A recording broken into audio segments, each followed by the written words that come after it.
Okay, I'm gonna get started here now.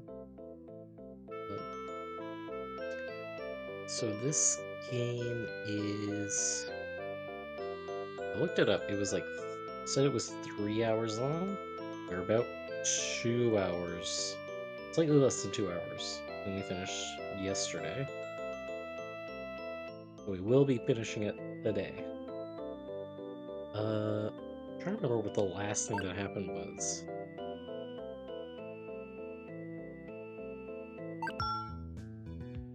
The last thing that happened was...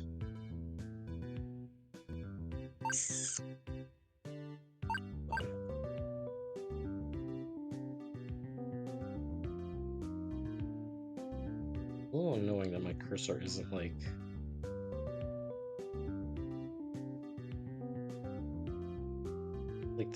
From what I can tell looking at the stream preview, where it is for you is not where it is for me. It's a little annoying. I mean, you can tell what I'm actually mousing over from there. Full screen. It's still full screen. It's still a bit off. Well,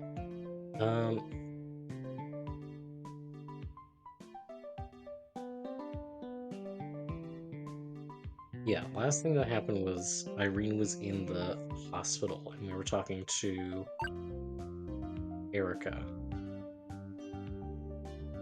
And we found out that Erica is actually nice and wants to be friends with Irene. So I think that was the last thing that happened. Hey, isn't that... Mr. Brown is in front of the restroom. Is he guarding the door so nobody gets in? Golly, aren't you Togawa and Larson? Hold on. Hey, I never got around to asking you this. What sparked your passion for ninjas? I'm a big fan of the legend of Tsurumi Rasen Maki when I was a kid. Anime is really big in Saudi Arabia. Lots of kids grow up fascinated by Japanese animation. As I grew up, I watched more and more series, but the world of ninjas and Tsurumi's adventures are still my favorites. Wow, never would have guessed that the Middle East would surrender to the blessings of anime. Yet those stories have immense popularity in the Arab world. I'm sad that there's still so few official manga and anime releases. They're a window to very interesting worlds. Murshid, are you familiar with Zahra Lari? Zahra? Zahra Lari. She's a skater from the Emirates? I've never been a fan of sports myself, but Shuri on skates managed to pique my interest in figure skating. I'm a Sahar fan, but as a fellow otaku, I respect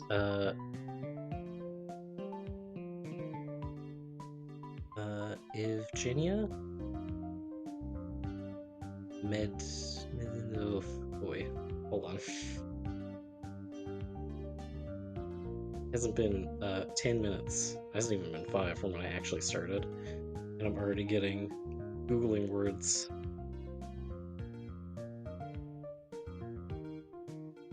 Evgenia. Okay, a Russian figure skater. Yeah, usually when they name drop things, it is like a real person. How to pronounce?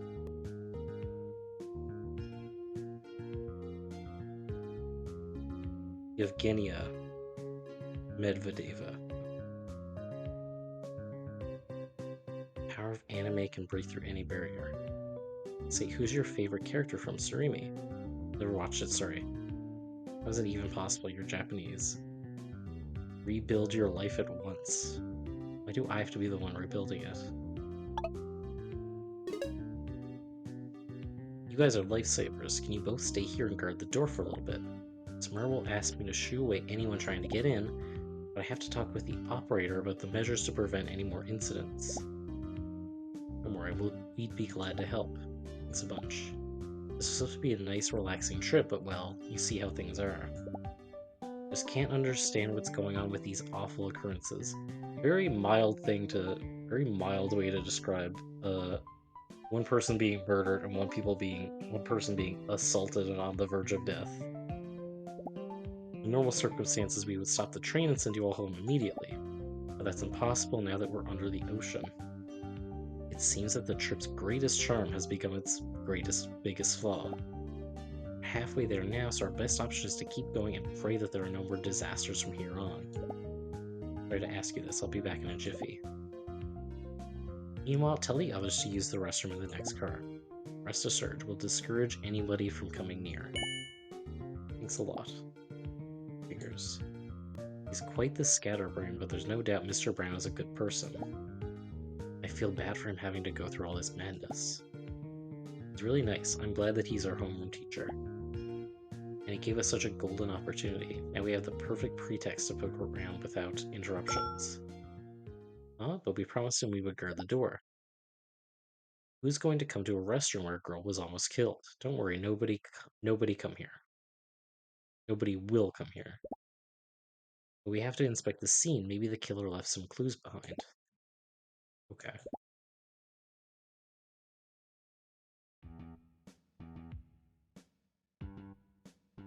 Irene's blood still stains the floor.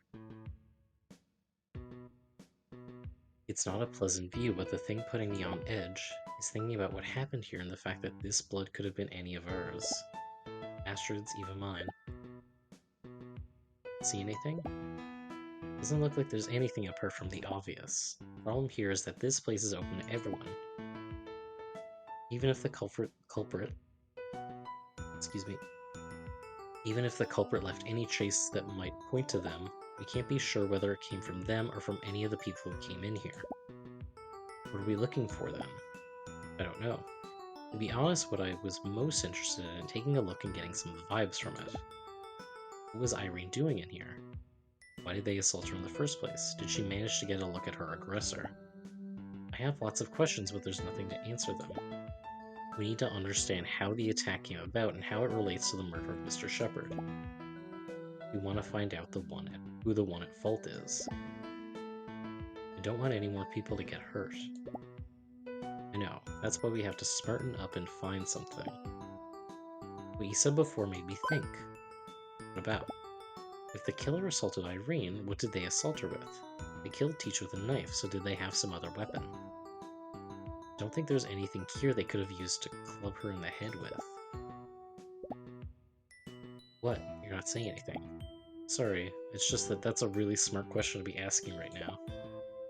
You've been saying stupid stuff for so long that I forgot you actually have a working brain in your head. Awesome thing to say to your friend. Hey. Sorry again. I didn't mean to sound like I thought you had no brain at all. I just mean that you're never using it, and that's why you're an absolute simpleton. Jesus. It isn't better at all. Okay, let's focus. You brought an interesting point to light. If the culprit had a weapon with them, Irene would have seen it and run away. But if she didn't, that means it was hidden from view. Did the killer take it with them after bashing her? Did they dispose of it like they did with a knife? Most importantly, why are they using different weapons? Had they kept the knife, they could have used it again with the next victim. There's no need for a second weapon. Maybe they couldn't keep it for some reason. Questions just don't stop piling up on this one. We have to give it some good thought. Perhaps we may find it if we look in the other trash cans. Not a bad idea. Let's go out. I don't think we'll find anything else here.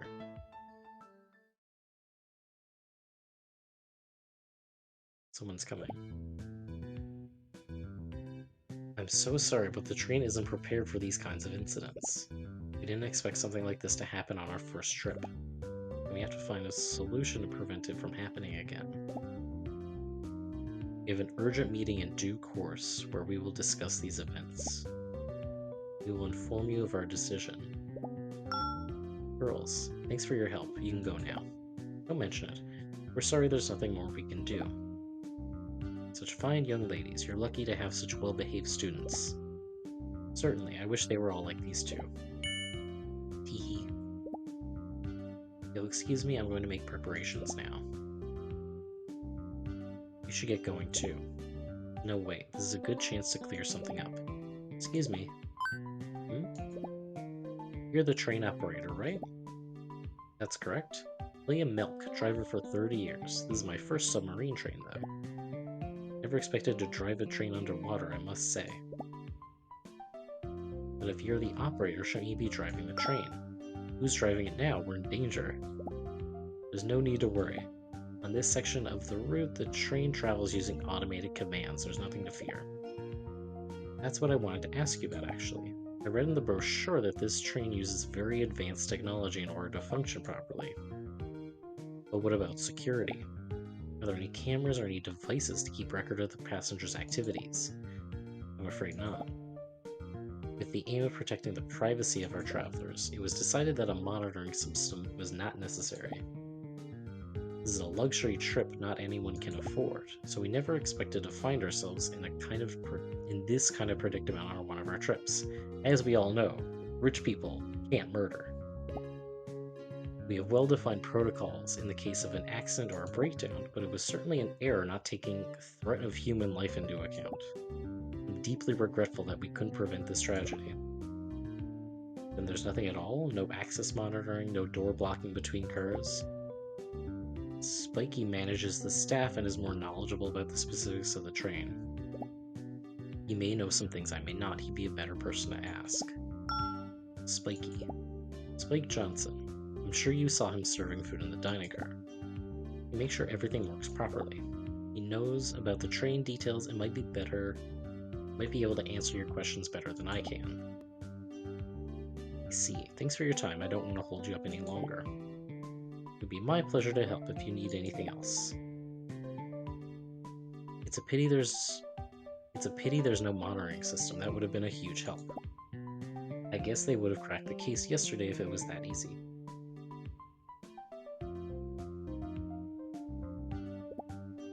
Well, let's talk with Spiky. I hope he has some interesting information for us. Sip break.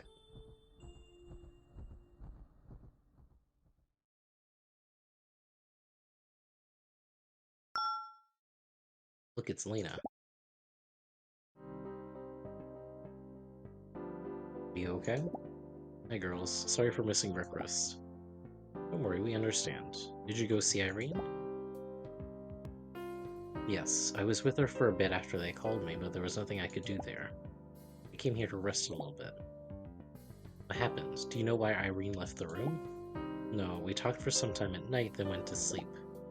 I didn't even notice her slip out. It must have been very late at night. I was fast asleep. They came to the door this morning, and that's when I realized she wasn't there. Then they told me what happened. Found Irene. There was no clues as to why. When we found Irene, there was no clues as to why she was there, I'm assuming. It must have been something really important for her to leave in the middle of the night. Any idea what it could have been? No, I'm lost on this too. We were together the whole time after what happened yesterday, and I didn't notice anything strange. First a surprise killing, and now this. The mysteries are piling up fast. I don't understand. Why do people I love have to suffer like this? First my sister, and now... Nah. This has to be a hard pill to swallow. She's still dealing with her family issues, and now she may lose her best friend. That's not fair at all. Don't worry, everything will be okay. No, that's not true. It's never okay. It looks like the clouds clear up, but it always ends up raining hard anyways. And what I hate the most is that I can't do anything to help. I swear we'll find the ones who attacked Irene, and when we do, they'll pay for it. I hope so. Whether they pay or not, the damage is already done. Nobody can change that. What good is justice when it's already too late? Sorry about that. These few days have just been a little too much for me. The key thing to do now is to find out the truth and learn about what happened here. Tonight it was Irene, but we don't know if there will be more victims to come. We have to make sure that there won't be any more assaults. Please, I don't want any more people getting hurt. That's our goal, so that's why we're investigating. We have to find out who the culprit is before they strike again. Rest a little and take care of Irene, alright? Yeah. Time to ask some questions. Ooh.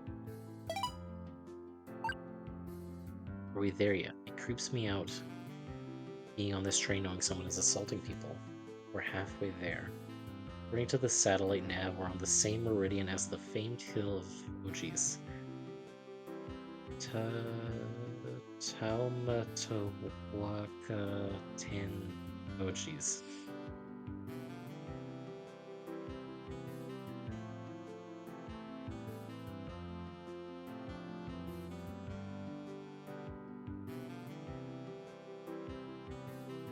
One sec. Oh good, Google knows exactly what I needed.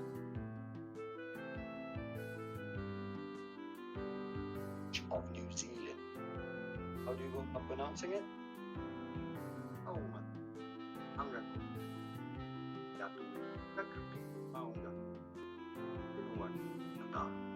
Try this. And one important thing to have. I don't think it picked up on the mic, but that's fine. I think your keyboard's busted. No, that's a real name. It's the longest place name in the world. It's in New Zealand. What the heck is that some of Is that some of your Welsh nonsense? Hey, are you from Wales? Yes. My grandparents live in Anglesey, near that one.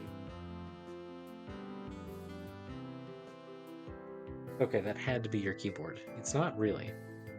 That's what one of the large communities next to the bridge that connects the land to the UK is called.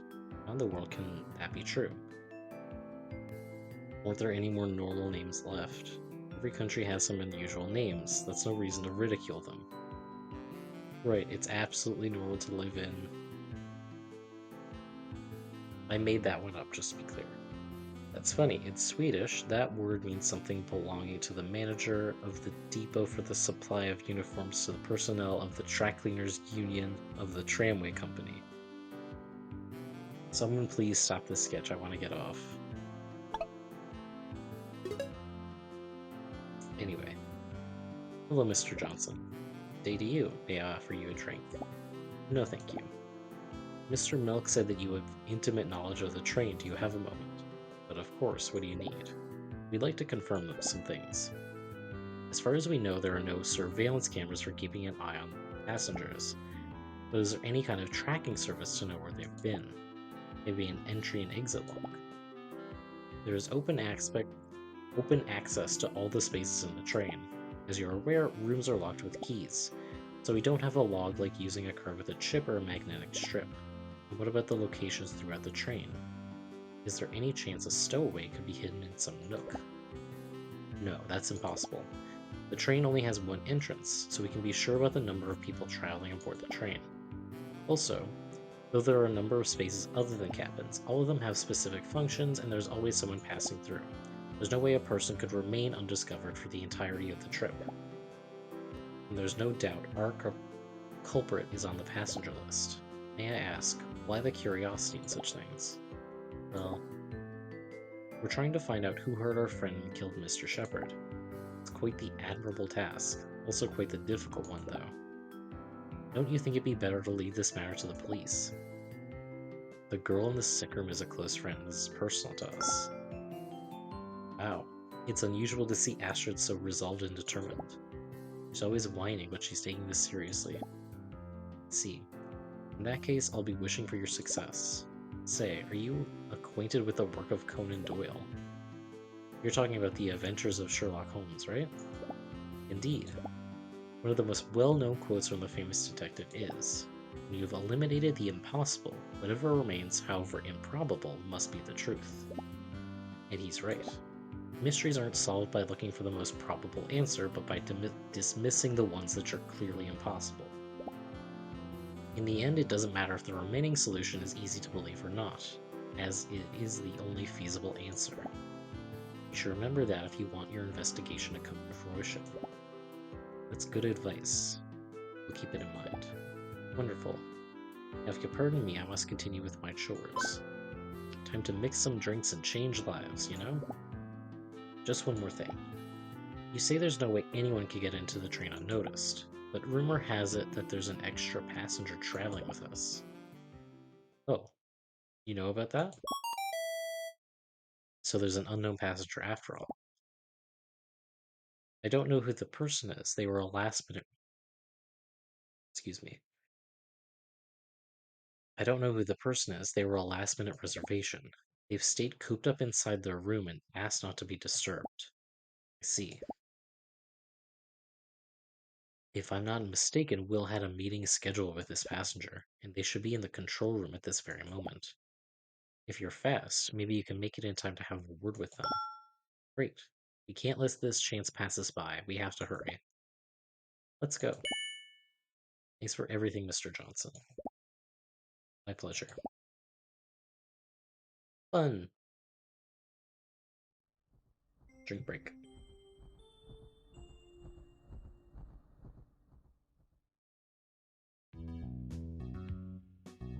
Hey, wait, Renko, please. Hurry up, we don't have much time. Weren't we going to talk with the mysterious person? Why are we running so fast?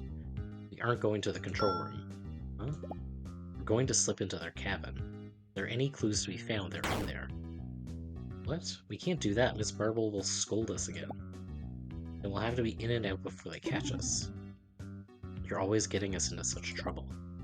Look, we're here. Cross your fingers. Sweet. It's open. Get in before someone sees us.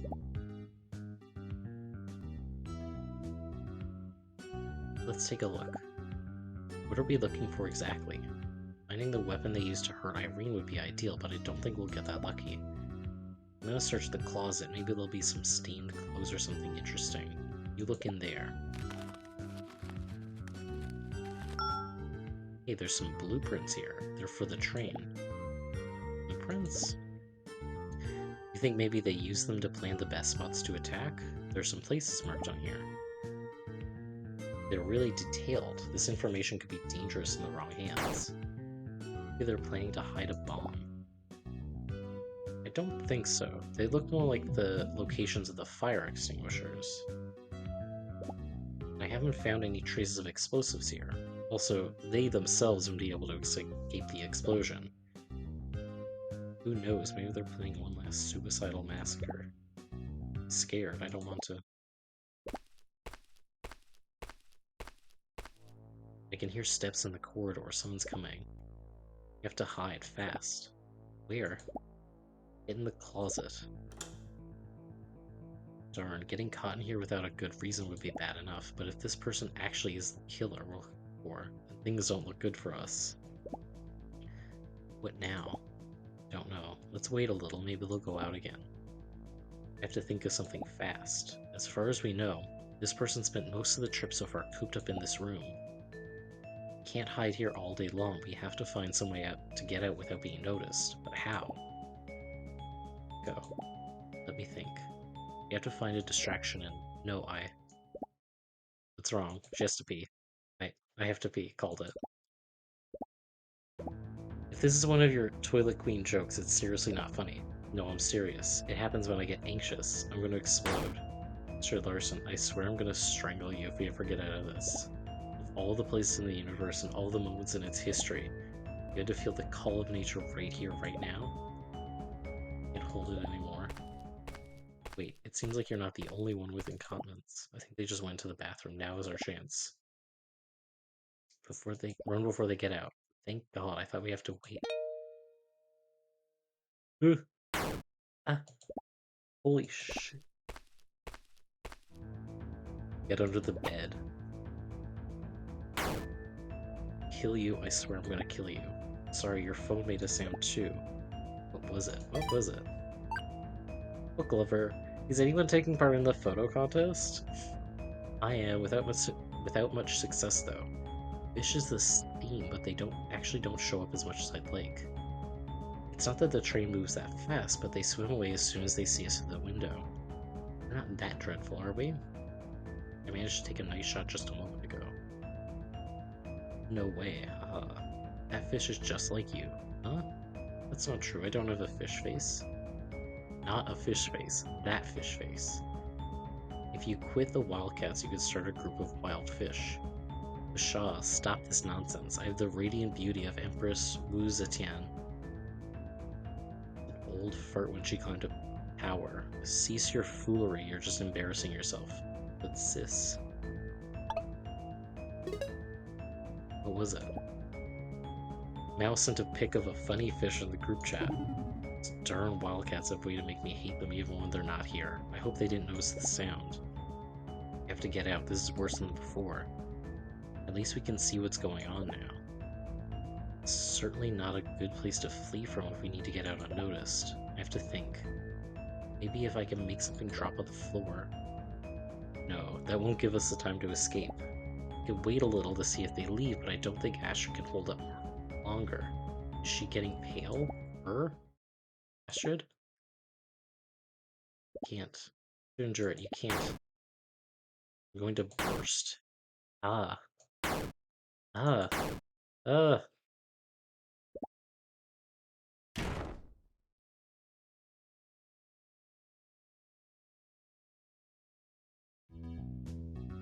Alright, you two are going to start by explaining to me who you are and what the heck you're doing intruding in others' rooms. Maybe you should be the one introducing yourself and explaining why you're traveling incognito and hiding like a rat. What shameless brat? Has nobody taught you manners in that school for snobs? How dare you talk back when you're the one who's stuck in here without consent? You should be ashamed. Ugh. Please, madame, don't get mad. My name's Astrid and this here is my friend Renko. We're sorry for coming in without permission. We know it was wrong and didn't want to disturb. It looks like at least one of you is well-bred. Know that I am no intruder. My name is Grace Queen and I'm the engineer who designed this train. The engineer? I'm here to make sure everything's working as expected. We did several tests before the first trip, but since this is the official opening tour, I want to make sure that nothing goes wrong. So why are you hiding in here? There are 60 teenagers running amok out there, laughing and yelling endlessly. There's no way I can work with all that racket. However, it seems like even in my own room I can't enjoy the peace I was hoping for. Can't argue with that. So, are you going to tell me what you're doing here, or do I have to call your teachers? Well, you know about the murder that took place yesterday? How could I not? Exactly what I was discussing with Milk about what measures to take. I have to review all the protocols after this incident, not fun. Maybe my company was a little too optimistic, thinking that nobody would go that far on a trip like this. Not that I can blame them, though. You would expect that at least the first trip would end with all the passengers alive. I don't know about that. I feel like the first trip is like the least likely to be successful. Yes, I suppose so. It's hard enough having to deal with you brats, but turns out you go around killing people. I swear I don't know what is with the younger generation these days. You kids and your murder. Wait, you didn't come here to kill me too, right? Of course not. If you try something, I'm gonna scream. As I said, we're not here for that. It's the other way around, in fact. We wanted to make sure that you weren't the killer. Me, a killer? Once we learned that there was a mysterious passenger traveling with us, we decided to come looking for any clues in case of the murderer. With the blueprints on your desk, we couldn't help but think they were being used to find the best spots to assault a victim. Such nonsense. These blueprints are obviously for checking the mechanics of the train and identifying the places where there might be some malfunction. They have nothing to do with any misdeeds, they're for my work. Though I must say, I've become a little more involved in this project than I usually would. Not only did I design the train, I took care of the activity scheduling for the trip too. You have no idea how much I struggled to get a private concert from the Mollusk Sisters. That wacky list was your idea? Amazing. Those decorative crafts looked like fun too. It would have been, but you've ruined everything with your ridiculous killing rampage. You finish poking around, I'd like you to get out and tell your friends to refrain from disturbing me like you did. Don't worry, we won't do it again. Sorry again for our intrusion. Girls nowadays.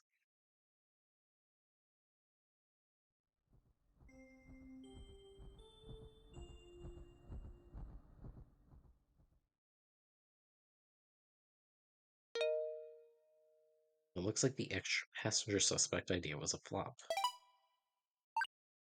Hey. No, I didn't say anything yet. You want to brainwash me into doing some sport, right? Come on, I was going to ask something different this time. Okay, tell me. I was thinking that maybe it's time to try something else if I don't manage to overcome my rut with tennis. And so, since we're going to Japan, I wonder if there's any way to learn at some karate dojo. I don't have the build to be a Lydia Valentine, but I can still be a Sandra Sanchez. I'm sure you can find a good dojo to learn karate back home. You want to learn a martial art with a Japanese flavor, maybe you can try judo or kendo. You can even have a shot at something more traditional like naginata. Don't know. Aren't those things kind of unwelcoming to foreigners? Don't be so sure.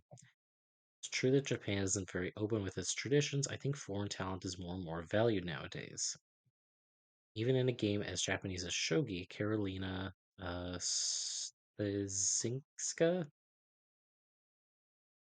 managed to become the first non-Japanese professional recognized by the JSA. Sweet. So, will you join one with me? I said no. The contacts. Now that we've learned a couple more people. Joyce Adams, 28 USA, nurse aboard the Marine Express. She takes care of Irene when she was attacked by the killer. Eva Sharif, 17, Saudi Arabia, classmate of Renko and Astrid. Though she's obsessed with ninja stuff, she's actually a pretty sensible girl. William Milk, 57, Austria. Engine driver of the Marine Express, he has worked with trains for many years, but this is a new experience for him. Grace Queen, 54, USA. Engineer and inventor of the Marine Express. She hides during the trip to check that the train works properly. So what's the plan now? Problem here is that I can't for the life of me see the big picture. This morning I was all in on the fact that someone was just randomly killing people. But now the idea of revenge on Mr. Shepard seems much more appealing. But then, why was Irene assaulted? The more I think about it, the less I understand. I just noticed this like very off. There we go. I think it was because I had it the window maximized. Sure about is that we have to accept the evidence. No one on this train knew us before getting aboard, nor did they have any special interest in us. So if we acknowledge that fact, And it's clear that the killer is someone with Saint Joachim. Goodness, that's sad. Not only is there a lot of us, but we don't even have the slightest idea about where to start. Things are getting much more complicated than expected. No kidding. Perhaps we should change our approach and think about something that we may have overlooked. Who it is. People are saying you spent the day playing sleuth. Maybe we can find you some crayons if you want, something more on your level.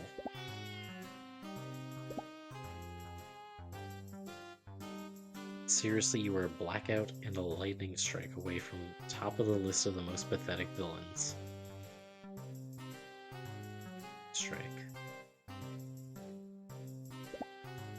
At least we weren't wasting our time on nonsense.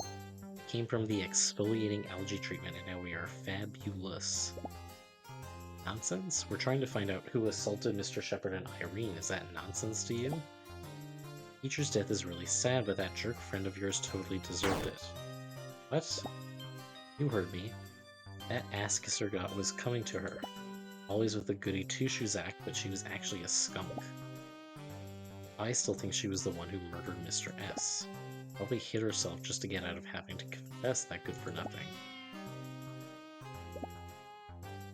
Right, that's it. I'm no fan of violence, but I'm gonna shut your trap with my fist if you don't stop your banter right now. Ah, is that a threat? I never had any doubt that you were just a bunch of brutes. Hey, listen. I notice that you're always so coordinated, but there's one of you who's always out of sync when someone's talking about Mr. Shepard. That's funny, right? Where did that come from? It's just that the argument is getting a little heated, so I wanted to change the topic to lighten the mood. The love of... But she's right, your timing is off. Are you alright? Huh? Yeah, sure. Wait a minute. This is odd. We were told that Shepard was harassing some girl from the academy. Could it be... Ugh. It's you, isn't it? Who told you? What are you talking about? Yeah, maybe we shouldn't be talking about this. We put him on a high horse, but we heard that he molested a student recently. You're making that up. Think so? Well, guess again. This is absolutely true. Well, one person told us that. We don't know if they're telling the truth. After walking in circles for so long, we finally found the girl involved. A student who fits the profile of the vengeful murderer we're looking for. What do you say, Katya? That's not true. I didn't kill anyone. But you're not denying what happened with Mr. Shepard. Come on, don't pay attention to her. She's just trying to confuse us with Bull. No, what she's saying is true. What? I knew it. What happened? I'm not the first person. Jesus Christ. I'm not the first person he molested. He got tired of the previous girl. He started making advances on me. He followed me everywhere. I didn't mind at the beginning, but then he became bolder, scarier. In the end, I tried to avoid him, but he always found a way to be alone with me. Why didn't you report his behavior? He was playing dirty, then school board would have taken care of him. He threatened me, so I stayed quiet. Said he would make my life a living hell. He had a lot of power and would spread awful rumors that would destroy my life. I was so afraid, that's why. What did you do? I led him to an easier prey. You mean Irene, right? Yes. When he began following her, he lost all interest in me. I know it was wrong, but I was so relieved. I can't believe this. You sold her out, and yet you still mocked her when everyone else pointed their fingers at her. You, better than anyone, knew what she was dealing with, but you abandoned her without looking back. I'm sorry. Now you wanted to get revenge on him and silence her so she couldn't talk. No, I swear I didn't do anything. I have no idea about what happened. Hey, stop picking on our friend. Your friend? Maybe she isn't much of a friend if you have no idea about any of this. Katya went through a very painful experience, but all you cared about was being fabulous and laughing at others to feel superior.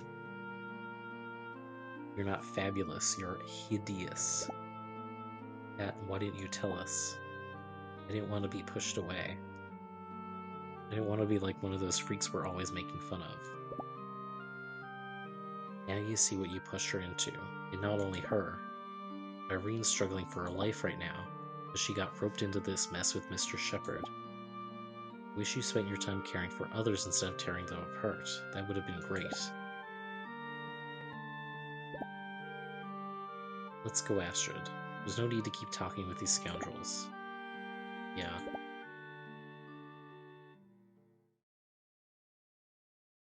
Weren't you a little hard on them? Katia was a victim of Mr. Shepard too. She had it bad enough. I know. That's something nobody deserves for sure.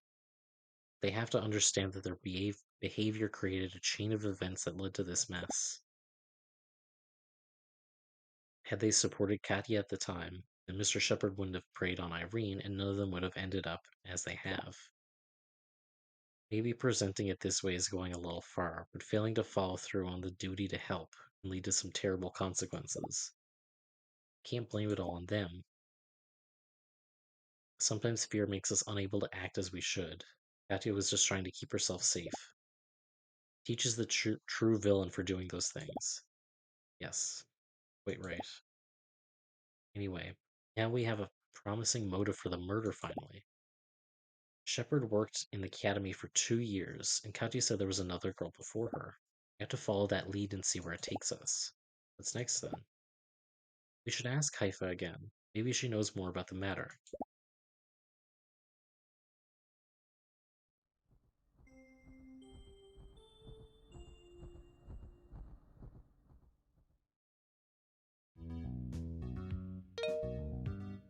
Martian to Guava, what's the rush? Breaking news. Whenever I walk through the train, I feel like there's some shadow watching me, making my hair stand on end. The middle car?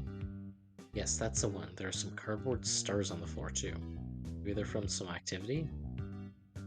Haha, don't stress over it. You are under the vigilant watch of the Crimson Moon.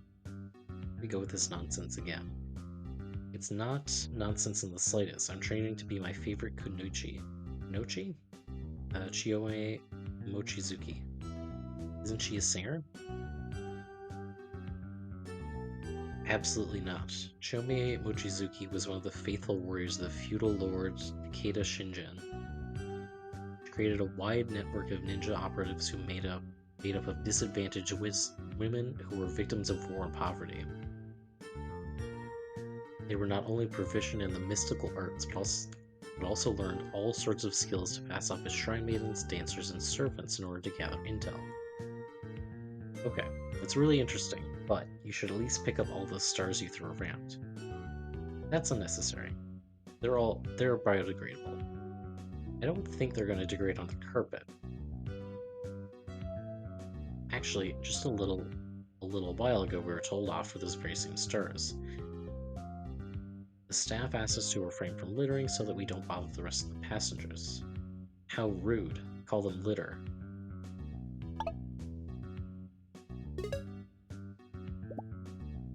We're looking for Haifa, a girl from her class. Yes, I know her. I think she was going to her room. But you shouldn't be running around. People are getting really tense with everything that's happened. But wait. If that girl had some kind of problem, maybe Maddie will know something about it. Yes? Madeline, do you know something about the girl Mr. Shepard harassed some time ago? How do you know about that? We were doing research. We think that the student may be involved in the case. She may even be the one who murdered Mr. Shepard yesterday. And your research is insufficient. I guarantee that is impossible. Shall I infer that you know about the issue and the girl I mentioned then? Yes, but I feel I'm not the one who should tell you about it. Disclosing her story and her circumstances without her express consent would be very disrespectful. My lips are sealed. Anyway, I must insist she is innocent in regards to the event on this train. That much I assure you. Come on, Maddie, don't be so uptight. Christine. Ugh. Hi, little mouse. I see you've continued investigating. I can tell you anything you want. Christine. If they know about it, then they'll know the rest sooner or later. The girl you're looking for is yours truly. What? That you didn't expect, right? Who led you to me? Katya Svetlova, a freshman. She was molested by Mr. Shepard too. Number 8 second till last. Yeah, I know. Number 8? We too were leading our own investigation. Thus far, we've documented 9 students harassed by Mr. Shepard, and not only in St. Joachim. Some of them are willing to testify. We tend to make a joint complaint once our case was solid enough with evidence and testimonies. But we were too late. Now I understand why Madeline was so convinced about Christine's innocence. Their goal was to denounce him openly and get a right sentence. Killing him before accomplishing that would make no sense. So that means you were number 7. Yeah, but that swine fooled me for good. How? Just like he did with the others. He had a friendly stance, he was nice and supportive. He passed himself off as a friend like he understood me. And when he had my trust, he began taking more and more liberties until I became his toy. Saying that, no, he didn't cross that line. He tried, of course, but that's when I put up a fight. Come out unscathed, but it was better than the other option. Katya said he threatened her, saying he'd make her life a living hell. Is that what he did to you? Yeah, let's say that. Last year was pretty rough for me. He spread every kind of nasty rumor about me. He sabotaged my grades to lower my records. He even made some really unsavory fake pics that he hung throughout the academy corridors. Wow, I remember that. I didn't know that girl was you. That was quite a fuss. Now everyone thinks I'm some kind of depraved delinquent. Nobody wants anything from me.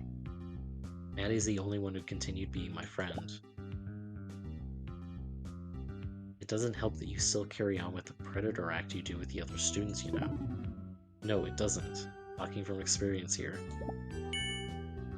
It's my way of taking it with a little bit of humor. That dick made it look like I'm disturbed, and then that's what I'm gonna be like. I'll make him pay for it later. Or that was the idea, at least.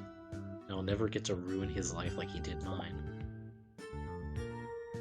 You have no idea how much I long to see him standing up against the accusation, or the judging eyes of parents, teachers, and society. I seek to unmask him as the pervert he was, but now I won't be able to anymore. You're going to give up now that he's dead?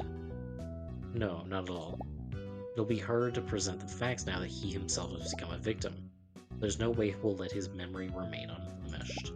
The world has to know what he did. The girls he molested deserve justice. That reminds me, we're here to solve this whole crazy murder. If it was the one who led us in this direction, maybe she heard you talking about the matter. So we were looking for her to ask who the student before Katya was, and it turned out to be Christine. That's another suspect off our list. We managed to find a promising motive, but now there's no one who fits the profile. It's maybe a good time to pay Miss Marble a visit. Let's tell her what we found, and maybe she'll provide us with some more information. We have to get to the bottom of this and stop any more assaults. Can't let this fear keep growing. Wish you luck with your investigation. Thanks, we'll do our best. This is her room. Ready? Did she get mad at us again for disobeying her when she told us not to stick our noses in this? Probably, but there's no other way around it. This has become a personal matter. We can't stand aside. I know. I also want to find why all this happened, whatever it takes. Alright, let's go.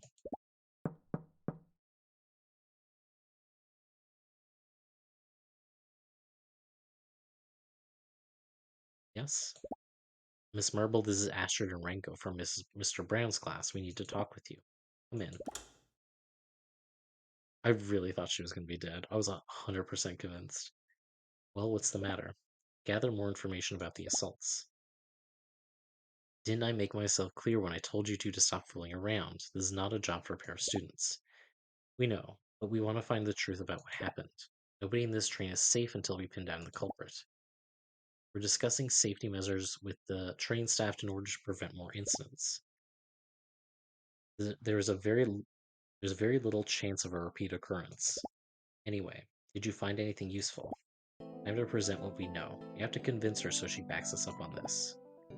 Well, first of all, We asked around the train and verified there's no actual monitoring system that would allow us to know the entries and exits of the passengers, nor are there any cameras which could let us know who wandered through the corridors at a specific time.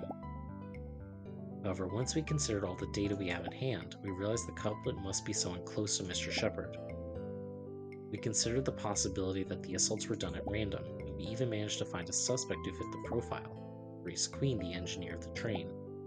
She's been traveling with us in secret and stays in a cabin that was thought to be empty. Hidden from the rest of the passengers, she could easily move around without being noticed, so there's a chance she was the one who killed Mr. Shepard while incognito. Even so, the fact that there's a link between Mr. Shepard and Irene made us think that these were not random assaults, but clearly intentional and deliberate attacks. That would mean there was a motive to murder Mr. Shepard. But why would someone kill a respected professor like him? He was a hero among the teachers of the academy. His only flaw was perhaps being too lenient with the students. About that, I'm afraid things aren't what they seem. There was a question that had been driving us nuts the whole time, but after investigating the subject in depth, we found a plausible motive for the murder. In all likelihood, the culprit killed Mr. Shepard because he was a molester. What did you say? His kind and good-natured attitude was just a facade. Behind the academy and the students' backs, he harassed some girls, threatening to destroy their lives if they didn't obey. He started making a connection with them to gain their trust, but then he wasted no time crossing the line until they found themselves forced to become his servants. Enough. I was playing along thinking that you had something actually relevant to deliver, but I can't let you stain the memory of such an exemplary colleague just like that. Making a very serious accusation here. I need you to back those words with something else if you hope to be taken seriously. If you have no proof, that it's better that you leave this mess to the police. Again, afraid you're mistaken. We do have proof. In the last few hours, we found a key testimony which verifies the story. One of the Wildcats confessed to being one of Shepard's victims. Her name is Katya Svetlova. Told us that Teacher was harassing her for a while and that she was not the first one. Before her was Christine Lenoir, a senior from your class. She and Madeline LaSalle had been documenting his sexual abuses for months, including those happening in previous schools. They press ahead with a joint complaint. They intended to take him to court this year, though their plan became thwarted with what's happened. I had no idea. Mr. Shepard, I can't believe this. No one knew, not even Irene. Irene, she had to know. She was the suspect from the beginning. I was sure she killed him to get revenge. No. We still don't understand what led the killer to assault her too. We can firmly claim she had nothing to do with Mr. Shepard's death. In a way, she became a victim of the circumstances twice over. She was Mr. Shepard's new prey, and now she's seriously injured because of him. My God. We're sorry the facts are so unpleasant, but we hope this sheds some light on the case. Now that we're on the right track, we'd like to keep pressing on to learn the truth. We need to find out who attacked our friend Irene. Will you grant us permission to keep investigating? Huh? Yes, of course. Do as you will. I'm sorry, I'm a little bit overwhelmed by all this. Don't worry. I know it's a lot to chew. We'll leave you alone.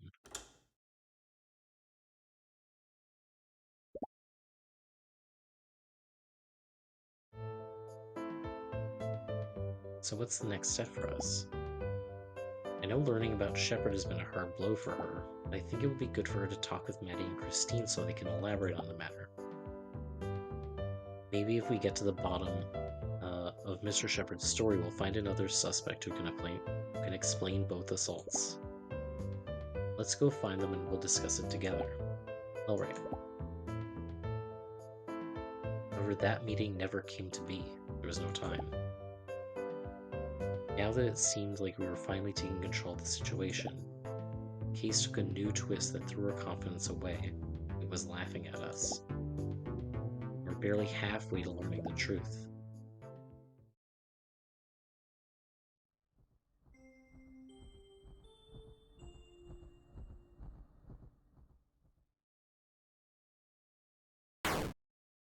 Hold it.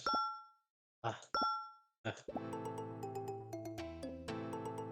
Seriously, you have to stop doing that. Doing what? Popping out of thin air. You're gonna give someone a stroke one day. That's not my intention at all, but I can't let anyone through this corridor without permission. Why is that? Is something going on? It's a little scary to join in on the activities with all that's happening. Agreed. Some say there may be more salts soon. I think I'm gonna spend the rest of the day in my room. Are there any channels you recommend for watching some videos? I know a good one about art. Take a look at the Meals for Cats channel. Hey, I follow that one too. That sounds cute. Is it about kittens? Not at all. It's about a sweet old lady collecting video games. What? I don't understand. Isn't the name Meals for Cats? Don't spit the details. The point here is that we should all aim to be like her in the future. She has every visual novel in existence, even the infamous The Killings on the Air Express. Good grief, you only think about video games. That's not true at all. I devote my time to a wide range of activities. My goal in life is to surpass mankind's greatest achievement. Wow, that's ambitious. And what is that achievement exactly? Well, Evo moment number 37. I don't know what that means. I don't know anything about Evo. Is there anyone normal here who can recommend me a channel, please? You're a real bore. I'm gonna take a quick break. I'll just be a couple minutes.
Okay, I'm back.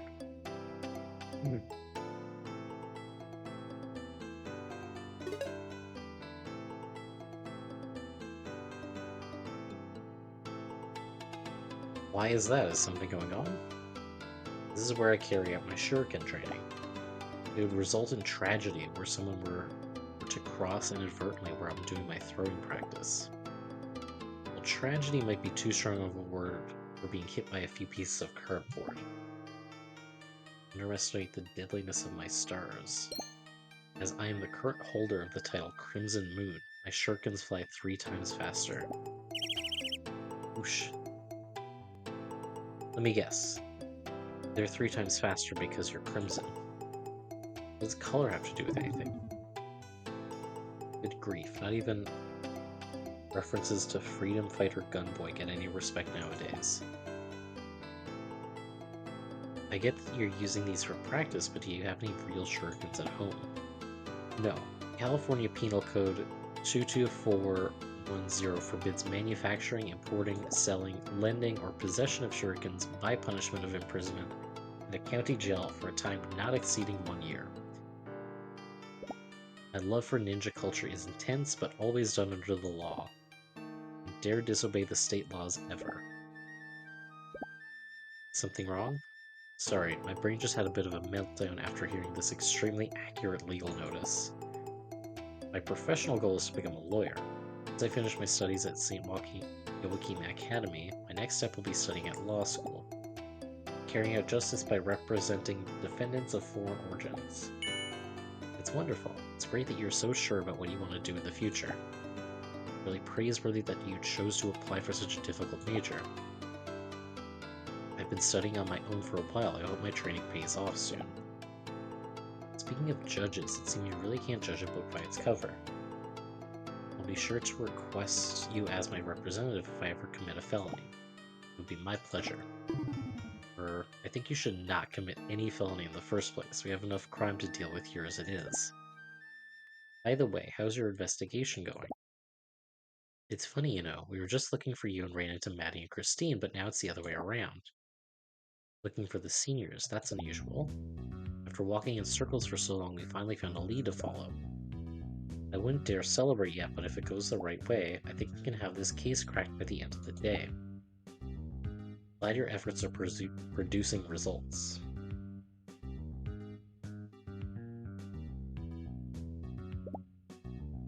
It's all thanks to you. We couldn't have done it without the huge clue you gave us. I don't understand. Your info about Teach's misbehavior was spot on, and we managed to find the girl you mentioned. Madeline and Christine were also aware of the situation, and they're the ones who know the most about it. With all the data we've gathered, we're pretty sure that the killer is someone related to Mr. Shepard and therefore took revenge on him. But we still have some loose ends to tie up. We're gonna meet with them and Miss Marple to piece everything together and find once and for all the truth behind this crazy drama. I see. I don't want to hold you up then. I hope you learn the answers you seek. Thank you. Keep you informed once you've drawn some conclusions. See you, Haifa. Murshid, just one more thing. Yes? What is it? Tell me, what is your plan? What do you mean? You say there's a high probability that someone harassed by Mr. Shepard is the culprit. That would surely mean that we're talking about one of St. Joachim's students. Let's say you actually find the truth. What will happen to this person? Maybe she's someone you know. Maybe she's a friend. Will you be brave enough to hand her over?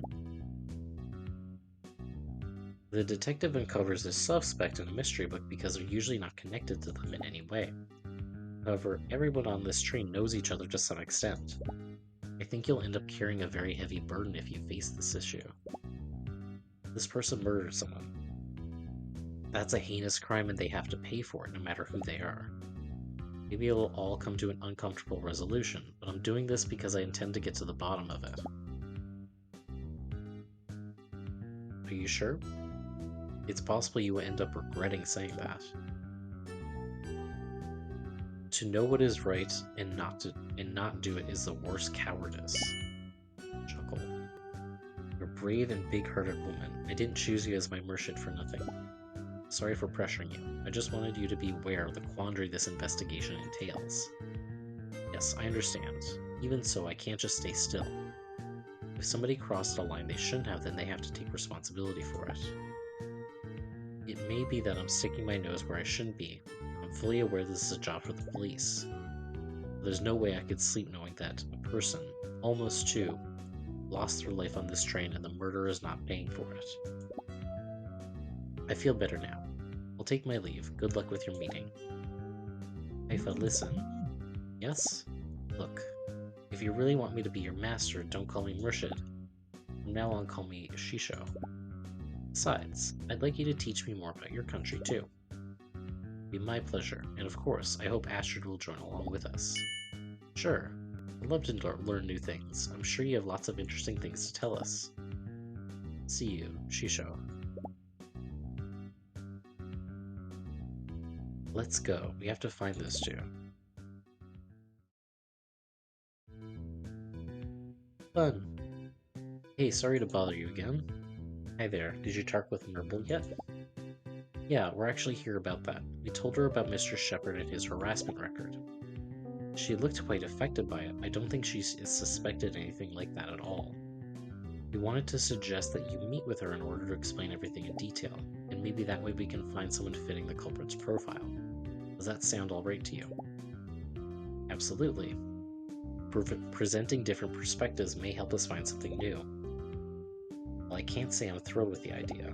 We've been working on this case for so long, so I don't want to reveal what we know and then find that the Academy took measures for damage control. Mr. Touchy may be dead, but I want his name soiled with the stain of what he did. The same for those who overlooked it and let him do as he pleased.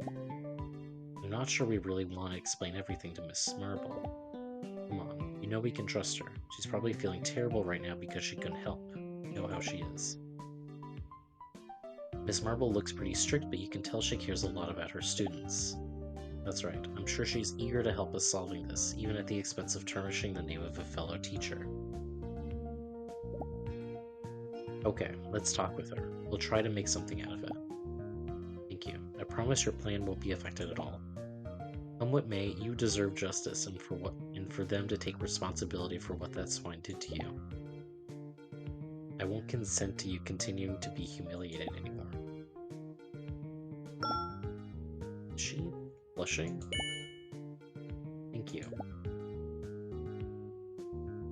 Wow, one of the rare times Christine lowers her guard. Shut up.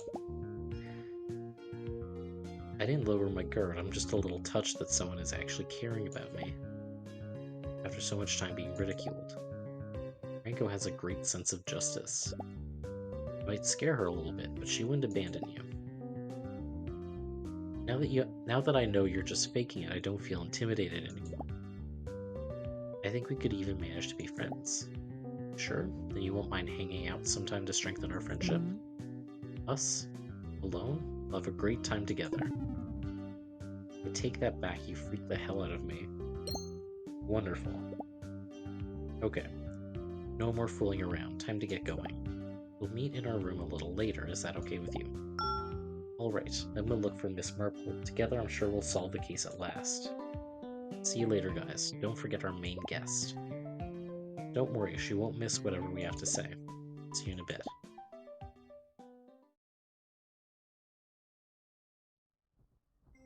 And nothing bad's gonna happen?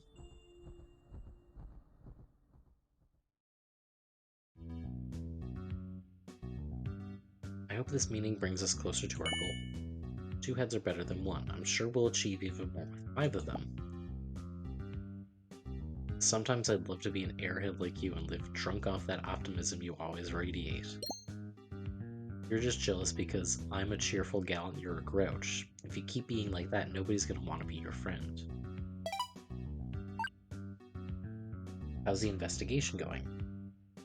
Looks like we're finally making some progress. I hope to bring good news soon. Wonderful. How is Irene? Any change to her condition? Not at all. She's awfully weak. These few hours will be the most difficult ones, if she doesn't recover some strength. Don't worry, she will pull through this. I hope so. Once she's recovered, I want to confess to her. What? I want to confess that I was the one spreading those nasty rumors about her. I shouldn't have done that. Yes, of course. That's why I want to tell her about my feelings. The shame and the guilt. I want her to forgive me for all that I've done. I understand.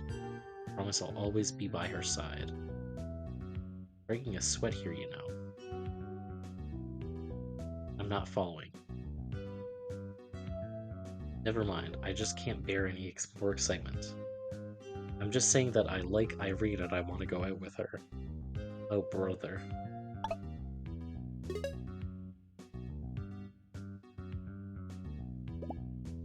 If those friends are as dim-witted as you, then it may not be a bad thing. Blech. Here it is. Let's see what Miss Marple thinks of our little idea. And nothing bad's gonna happen? There's no answer. Maybe she went out. She looked much too tired to go anywhere. Miss Marple? It's us again, Astrid and Renko. We have to talk to you. Maybe she's taking a nap. I don't think this woman has taken a nap in her whole life, and it seems even less likely with all this happening. There's only one way to know, though. The door isn't locked. We should take a look. Let's go in.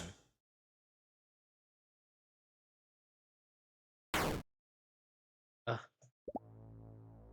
this can't be. Miss Marple, close the door fast. Yeah. What the hell happened here? We were talking with her just a moment ago. Did the killer manage to come in and murder her in that short time? This had to have happened very recently, so it's possible the killer left in a hurry. Let's search for any clues before we get more people in here. Do you think we'll find something? Better, I tell you. Comb the floor, look under the bed. Nothing here. Doesn't look like there's anything of interest on the table. If there was an incriminatory item, they took it with them. I think we should inform the teachers and staff of what happened. Are you alright? How did we let this happen? Calm down, please.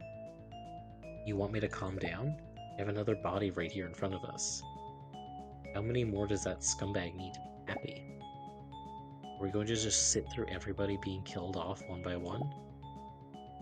Hello, Mr. Killer. How do you do, Mr. Killer? Would you like to stab me with your knife, Mr. Killer? No way. I'll leave right now and I'm gonna find that bastard myself. And when they do, I swear they're gonna regret everything they've done. Go. Sorry, I didn't want to yell at you. You're right, we have to call Mr. Brown. We'll look for him, hurry. Yes. We're finally making some progress and now this happens.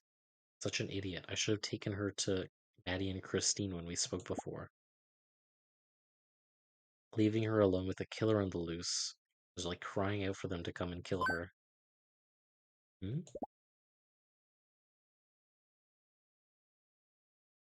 The knife she was stabbed with. It looks like the same one used to murder Mr. Shepard. How did they get it? Was Miss Marple keeping it here? When Irene was assaulted, it also looked like it wasn't planned. I don't understand the meaning behind all these deaths.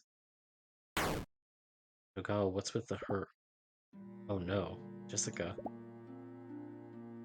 She had to have been murdered just a little while ago. We were talking with her just a little earlier. Why? Mr. Brown. Girls, go back to your room. Until we reach land tomorrow morning, leaving without my or the staff's permission is strictly forbidden. We can't let this happen again. Mr. Brown, no ifs or buts. Go back to your room right now. Alright. I'll return soon to inform everyone about the situation, give instructions for all the students to follow. Understood. Let's go, Astrid. Yes.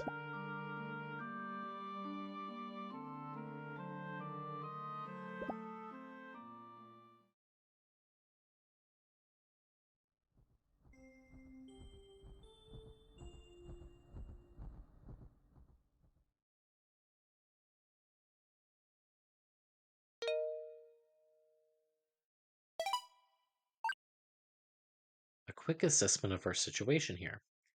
We're locked in an underwater train where people are getting murdered and there's no way to escape until we reach land. You put it that way, you make it sound bad.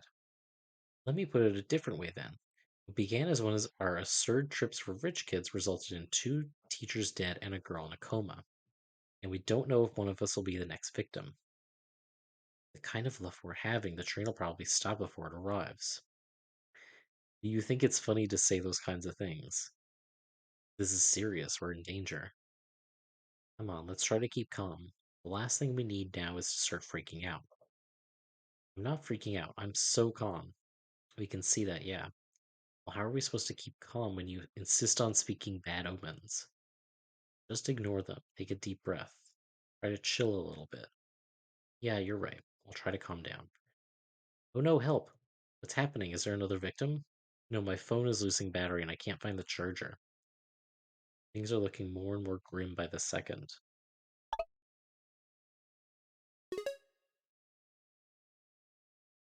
Been locked in here for a while and there's no news from Mr. Brown. I'm sure he's informing everyone about what happened earlier. It's obvious that they can't let us move around freely in this kind of situation. Not that anyone would dare go anywhere alone considering the danger, though. But we can't keep looking for clues from our room. We won't find the truth this way. We can take this chance to review what we've learned from the investigation. Wow, you sound like a bona fide detective. I'd rather sound like someone who actually knows what she's doing. So let's start with the most relevant point. Is this string of killings really related to Mr. Shepard? Or just a serial killer looking to murder some people before we reach land? Everything seemed to point to the first option, but I'm not so sure now. The issue here is that we have a clear motivation for the first death, but not for either of the others. Why was Irene assaulted? Who would want Miss Marple dead? If we don't manage to answer these questions, then we'll have to surrender to the idea that someone is just trying to kill us for fun. Maybe we should focus on who had the chance instead of getting stuck on the motive. That's a good idea. We actually have a rather nice piece of data about who could have killed Mr. Shepard. Do you remember? Huh? Christine claimed to have seen some girl going in Teach's room before Clarice. Oh jeez. Christine claimed to have seen some girl going in Teach's room before Clarice passed by. Based on her looks and her red jacket, she could be a freshman. A pretty good start, right? Yes and no. Knowing that led us to suspect Irene, but it's obvious she was not the culprit. Also, we can't entirely trust Christine's testimony. She barely glimpsed the girl, and the red jacket might just be a red herring. Now we can't put too much faith in it. Maybe if we check that piece of data against the possible suspects of the other assaults, we'll find the name we're looking for. Anyone could have had the chance to do it, however. We have no clues that help shorten the list of suspects. That, and we don't even know how Miss Marple could have been murdered in such a short time. Someone had to have been keeping a close eye on the room and went in as soon as we left.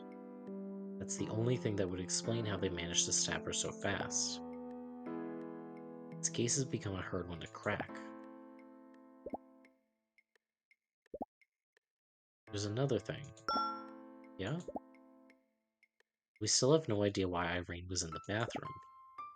That's true, and we don't know which weapon they used either. It feels odd that the same knife was used for both murders, but she was clobbered on the head with something. Maybe the killer couldn't use the knife at the time. Maybe. But then where did they find the weapon to bash her? It's not like there are many blunt objects on this train to go around killing people with. Also, why didn't they leave the weapon behind the bathroom like they did the other times? This is all very strange. Perhaps the most baffling question is the one from before. Why was Irene there at night? Did she agree to meet with someone there? It had to be the killer. They had no way of knowing she was there otherwise. If they hadn't planned to meet beforehand, maybe they left her a note. Note? No, a message on her phone. Darn, why didn't we think of that sooner? It could have been the golden ticket of clues, but now we have no way to check it. We don't know if we could unlock the phone anyway. Well, that's true. Okay, let's accept that Irene was not in the bathroom by chance, and that the killer arranged a meeting there in order to kill her. That would mean that they were actually targeting her specifically. Exactly. But then we're back to our original question. Why her? Is there any reason why someone would want to kill her like they did Mr. Shepard? Maybe she knew about something troubling the killer. Yeah, that would make sense. But what does Miss Marple have to do with all this? Irene and Mr. Shepard were very close, but Miss Marple wasn't involved. The more I think about it, the less I understand. Let's get back to the discarding process. Right, let's start with the train staff. Among the ones who interacted with us, neither Mr. Milk nor Mr. Johnson or Miss Joyce were acquainted with us beforehand, so I don't think they had any reason to have committed the crimes. What about Mrs. Queen? I find it very suspicious that she's been in hiding the entire trip. Well, even after our catastrophic visit to her room, we didn't manage to find any incriminatory evidence, so it doesn't seem likely. She does seem a little shady, but if you think about it, she's subject to the same restrictions as the rest of the staff. For example, and this is a key point, none of them have Irene's phone number. There's no way they could send her the message to meet at night. Oh, you're right. We have progressed a lot. We just have to think about who may have had her phone number and the list will become much shorter.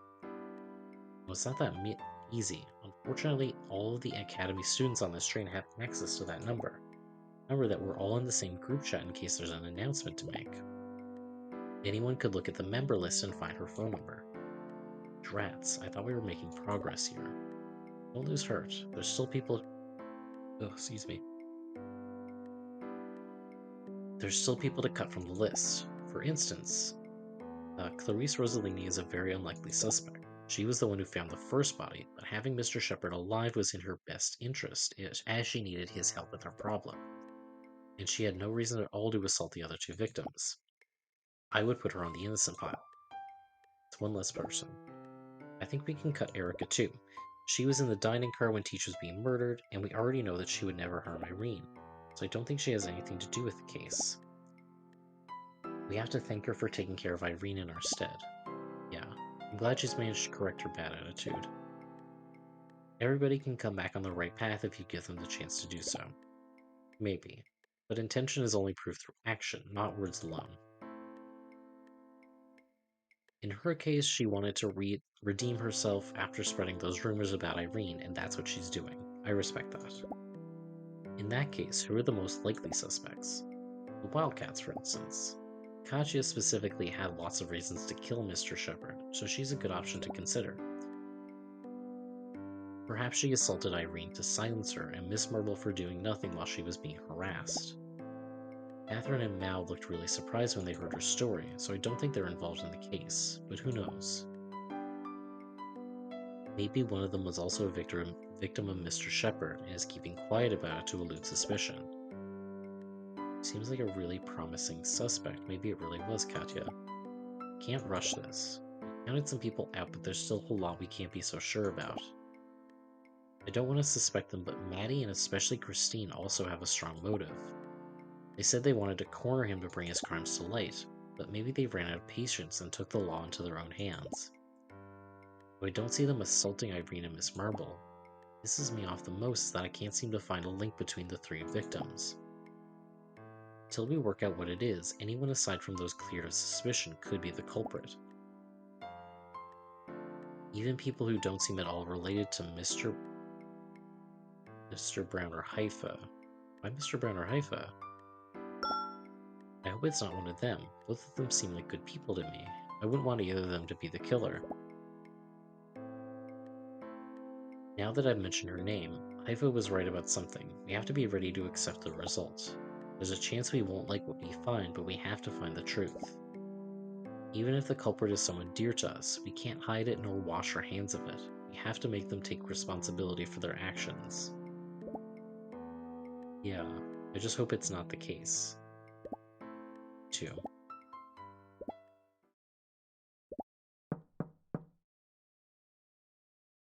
Ladies, it's your turn for dinner. Please wait in the corridor with your peers.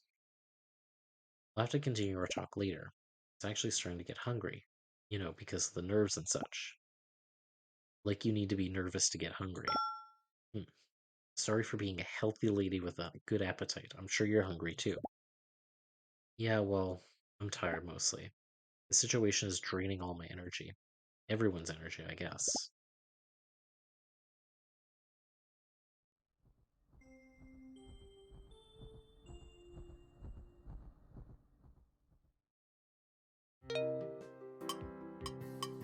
Fun!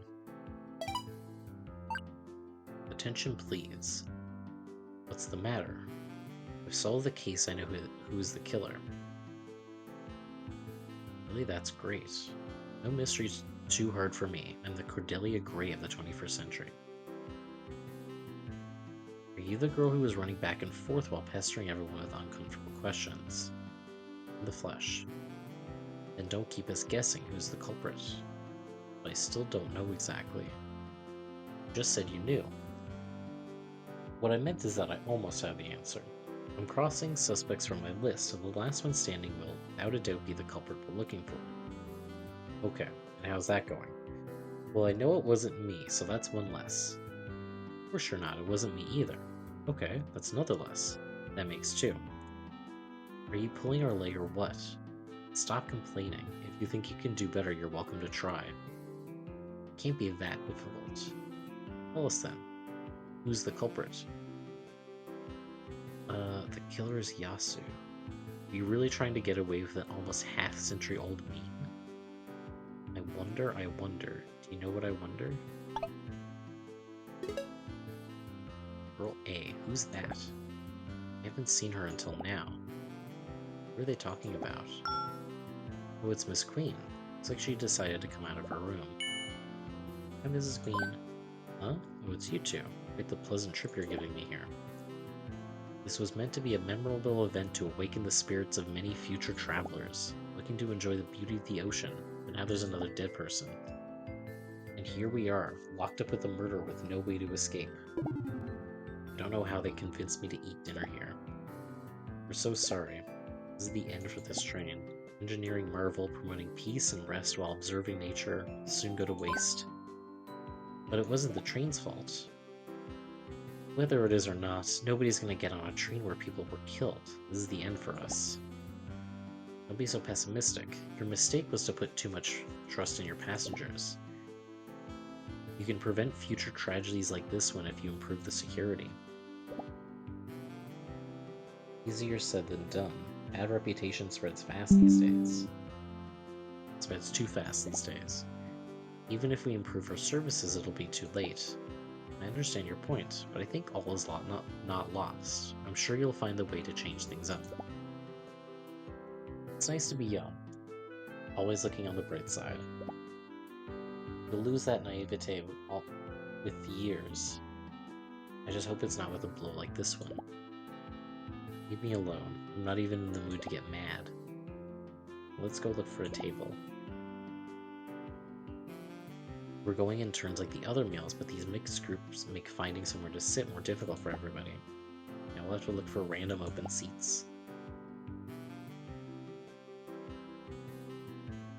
Hey guys, looking for somewhere to sit? Wanna eat here with me? Clarice. My friend is so scared that she doesn't want to leave the room. I would love some company. Thanks, you're doing us a big favor. Such a messy trip, right? We expected a fun journey. It's ended up being one of the worst experiences we've ever lived through. Quite the way to take a break from school. Sad it all turned out this way. Miss Burble's death. She was a stern teacher, but a nice one too. She always supported her students and everything. I feel bad for the way she went. We were the last ones to see her. We still can't understand what could have happened. Oh, you were the ones who found her? You're always in the middle of every mess. I get that a lot. It's not like we're doing it because we want to. I guess there won't be many people mourning her. We didn't interact with the teachers from the academy that much after all. To me, she was kind of special. Miss Marble helped me a lot with my studies during my first year, and she was always a role model to me. In this kind of environment full of conceited and stuck-up rich people, only moved by money and power, finding an imposing woman was a breath of fresh air. Oops. Sorry, I didn't want to imply that all of you are like that. It's just that sometimes I feel a little bit out of place in this academy. That was a pretty nasty comment on my side. You can give me the yellow card. No, don't worry. I understand what you're saying. It's true that elitism is one of the worst flaws of the school. Anyway, I find it surprising that a girl so committed to sports like you had that kind of relationship with Miss Marble. Yeah, I know. Actually, we sort of grew apart this year. You know, because of my little block on tournaments and stuff. But she always tried to find some time to chat and check if I was alright. Maybe she was just trying to find a friend among so many unmotivated students. I feel awful. I couldn't even comfort her when Mr. Shepard was killed. Comfort her? What do you mean? Well, geez, I guess it doesn't matter anymore. But don't tell anyone, okay? I'm sure Miss Merle would be mad if she knew I blabbed about her. One day we were alone in the refectory, talking over a cup of coffee, and she admitted she liked him a lot. Wow. The usual buddy talk, you know. I didn't give it much thought back then. They say love grows over time after all. However, now it's clear how happy Miss Marble was when she was talking about how she felt about him. Hard to believe that sour face she always had on her. Serious. That's why I say I feel awful about not comforting her in such a tough situation. It had to be a heavy blow finding the man she loved murdered. Actually, she did look really flustered when we found the body. Not just because of the scene, but because it was Mr. Shepard. I'm sure she was. She was really making an effort these few days to keep us calm, but it had to be so painful for her. I'm sure she was sad and angry, but had to keep it hidden in front of her students. Or Miss Marble. Whoever killed her is a jerk, and they're lucky they murdered her before she found who they are. I'm not sure she could have resisted taking revenge on them had she known who the culprit was. Wow, now I get why she was so distraught when she learned about Mr. Shepard's background. What do you mean? Oops, I spilled the beans. Renko, can you explain it to her? Renko? Sorry, it was a mistake. Please don't be mad. I think Renko's thinking what I'm thinking. Come on, you're scaring me. Yeah, me too. Maybe she's feeling ill? Renko. Huh? I can't believe it. Told you I let it slip without thinking. Don't be mad, please. No, not that. I can't believe I was so stupid. Gosh, I'm an absolute idiot. I just don't understand. Clarice, how good are you at rugby? I'm great. I played in the fence line and nobody could go past me. Wonderful. Please do me a favor. In 5 seconds, you'll have to tackle Mr. Brown to stop him from getting out of the dining car. Oh, maybe I'm completely misunderstanding. Never mind. What? Astrid, come with me. What? Hey, where are you going? Oof. I'm not sure what's going on, but I hope this is worth it. It is, thank you. Come back here. Fun. Hooligans. Or maybe I am right. We'll see. Hang on.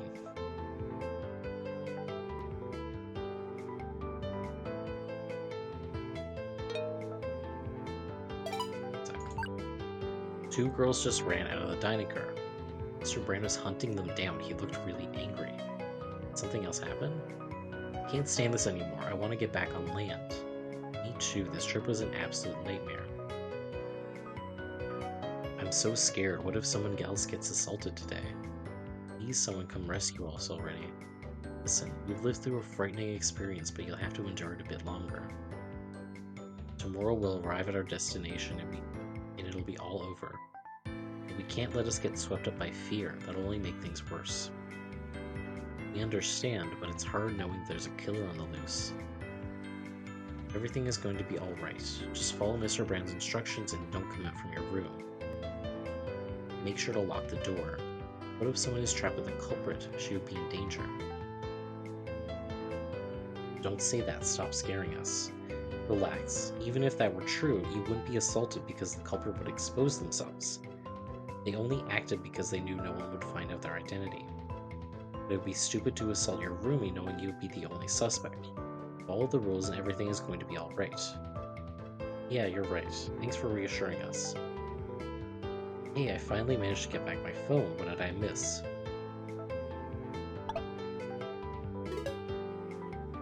What are we doing here? Sorry, but we have to act before they find us. It won't be long before they catch us here.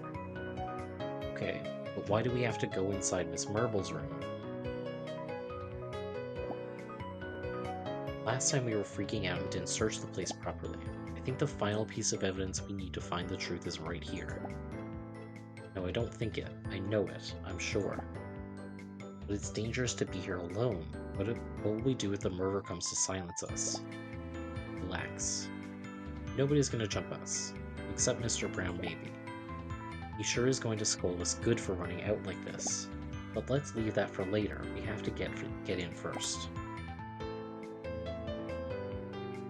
Can't believe the door was left open. This is a crime scene. I guess they didn't expect anyone would want to go in a place where a person was killed. That is true. I don't want to be here. What's the thing you're looking for? Okay, first things first, I have to apologize to you. To me? You're an airhead who only thinks about bloomins and food. Sometimes I forget that you make some of the sharpest remarks. It doesn't sound like an apology to me, just your usual bullying. No, really, I'm sorry. I should pay more attention to what you say.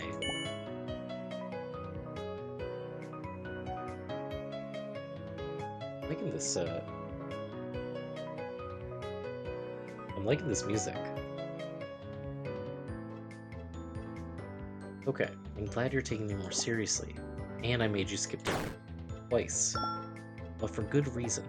Here and now we're going to solve this darn murder case. And I'm sorry to say that if I'm right, we could have stopped some of the incidents here. What do you mean? Whatever happens from now on, there will be no more deaths. Miss Marble was the final target, and thus we are not in danger anymore. We never were, actually. All assaults were against very specific and unlucky people. The rest of the passengers were never at risk, despite what we thought at first. It's not a serial killer then. This is all about Mr. Shepherd. Yes. This is all about him. That chat with Clarice was a real eye-opener. We couldn't find a motive linking Miss Marble's death with the other victims. But that thing about her being in love with Mr. Shepherd was very significant. To sum it up, the reason she died is because she loved that scumbag. That's horrible. Now think about this. How could they kill her with so little time? Just before we decided to pay her a visit, she was alone in her room resting. They could have taken that chance to kill her without needing to rush. However, the killer opted for murdering her right after we left the room, and they had time to do it before we came back. They cleaned any traces and fled the scene unnoticed in such a short time frame. Do you think you could commit a premeditated murder like that in such a short time? No, probably not. The answer is much more simple. Learning that her dear fellow was a molester with a long history of harassment must have felt like treason to her.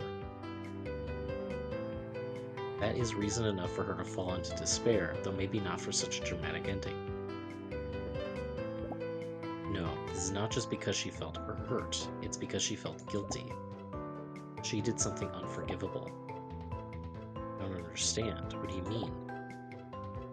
That first night, when she caught us leaving Mr. Shepherd's room, told her that we were taking on the case and that we had some clues about Teach's death. That piqued her interest, but more likely, the piece of data she found most remarkable was that some first year visited Mr. Shepherd just before he was killed. Then we mentioned Irene's name.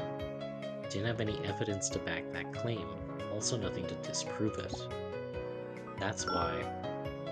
What? That means... Yeah, I'm afraid it's what you think it is.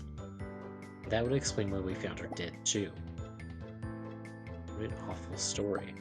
Agreed. There was no need to go that far. What started with a single unnecessary victim ended with 2 more people involved. Just because we didn't do our job properly. But you can't know if that's really what happened. Is there anything to prove that theory? Final piece of evidence is right here. Huh? What does the closet have to do with anything? Not the closet, but what's inside. Remember the second time we were in Mr. Shepard's room? You said there was something odd, like something was missing from the scene. I usually find it hard to believe that someone as distracted as you is able to notice those kinds of details, but you happen to be right. Hehe. I'll remember this next time you're reluctant to hear me out. Miss Marble kept that knife when it was found in the restroom. I guess she intended to guard it until the police could analyze it once we reached land. However, that's not the only piece of evidence she took. There was something else. An item she kept after kicking us out, and that wasn't there when we came back. Was it? This. The jacket stained with blood. At that moment, we only had our eyes on Teach's body. We were oblivious to the other details with such a shocking scene before us. But it was definitely there. Our testimony alone didn't hold any value to her. But Miss Marble accepted the allegations because she had the jacket with her. We were guilty of misleading her in that regard. Don't think that. We couldn't know that she would act like that. Yeah, but those are the facts. We have to take responsibility for what we did. Also, Alba Larson, where are you hiding? Here they are. They got here a little sooner than expected. Listen, we don't have much time, but there's something else I still haven't explained. Something important. I'll fill you in after talking with Mr. Brown. You might understand if I show you this, though. It was inside the pocket of the jacket. I'm sure you've connected the dots by now. I go, no. Don't worry. My resolve is still as strong as when we began. Be diligent about the outcome, whatever happens. Bella. Hello, Mr. Brown. We're sorry for running away like that. Sit down for a moment, please. We have to talk about the things that happened here. The time to close this case has finally come.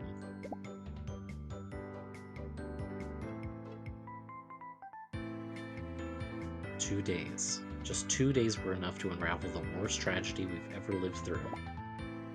The beauty of the ocean waters surrounding us while we were trapped in that submarine train were tainted by the horrors of death.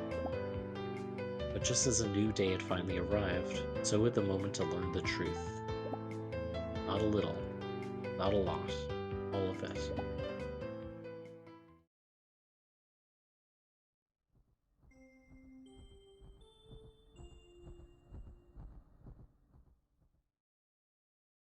Fun! Here's your juice.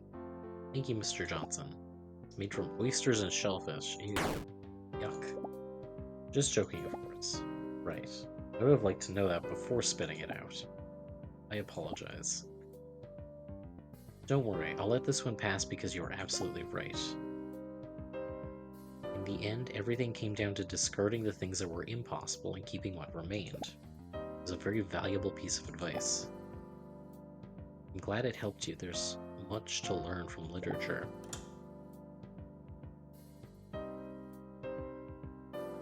Well, it looks like everybody's here already. I'll leave you then. Good luck with your closing statement. Yeah, we'll need it. If you need anything, please let us know. Thank you. Ready? I'm not. Hold on. Oh, 1564 Studio. That's the developer. Greetings, these are the last messages you will receive, so we want to take this chance to thank you for reading Murder on the Marine Express. Did you find the answer to this mystery? Throughout the journey, 3 people were assaulted with no clear mode of connecting the incidents. Possibility of a serial murder was presented, but according to the train staff, only those from St. Joachim could get onto the Marine Express. So maybe Christine tried to take her revenge on Mr. Shepard? Or maybe it was Katya, who was also a recent victim of Mr. Shepard? Then again, why did they kill Miss Marble and make an attempt on Irene's life? Could it be that the murderer is some other unrelated person like Miss Queen who's been hiding all this time? The answer to all these mysteries aboard the Marine Express are about to be revealed. I encourage you to collect your thoughts before proceeding towards the final answer. That being said, we bid you farewell. Thank you for reading our visual novel. Hope to see you again in one of our next ones. So I think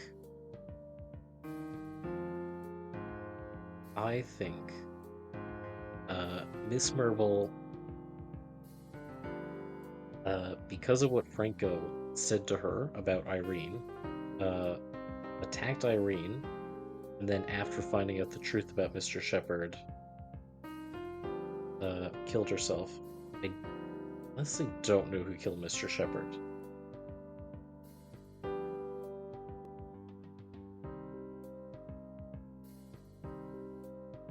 Ready?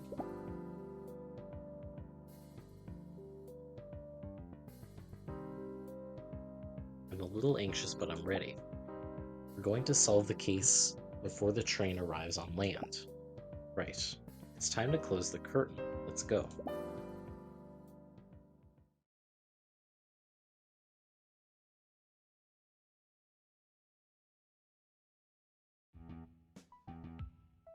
Okay, first things first, I want to thank Mr. Brown for letting us organize this meeting despite the circumstances.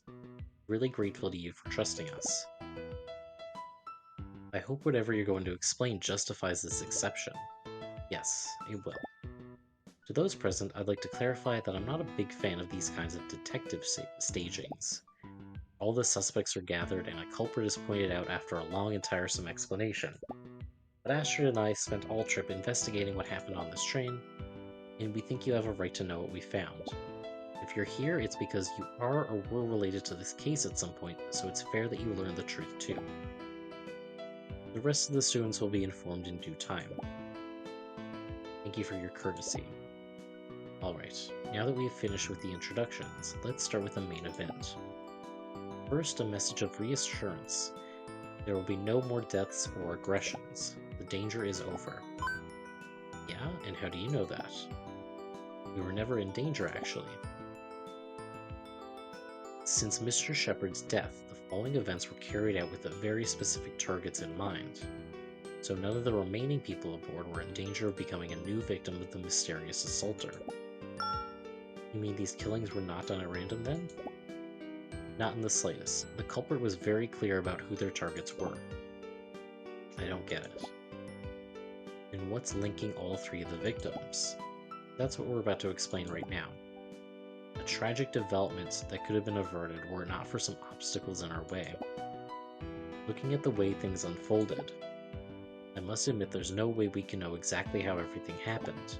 So what we're going to present is a summary, which best fits the data we've managed to gather. We ask you to listen until the end, okay? Please go ahead. Let's start with the story then. I think the best way to understand this case is to go over in reverse, so let's take Miss Marble's death as our starting point. As you probably know, Astrid and I were the last ones to see her alive, and the ones who found her body. We have a very solid idea of the time frame in which the murder took place. In just the 10 minutes between when we left her and when we came back, putting aside the fact that this is a very narrow window to dare to kill someone, we confirmed that the crime itself was an impossible one, since there was a witness in the corridor the whole time. Isn't that right, Haifa? Absolutely. Nobody went in or out after you two. We ran into Haifa on the other side of the corridor and she was still there when we returned. Even though she was a little far, she would have noticed if someone else went in to kill Miss Marble. Maybe she's the one who did it and it's all a trick. No, she didn't. Haifa had no reason and no opportunity to carry out the rest of the assaults, so she isn't on the list of suspects. We can take her at her word. Hold your horses, little mouse. If you're saying that no one went into her room and murdered her, then who on earth killed her? Are you implying they were already inside when you left? Well, that would be somewhat accurate. I'm sure you'll understand if you give it a moment's thought. But then, are you saying that? I'm afraid that's exactly it. The answer is pretty simple.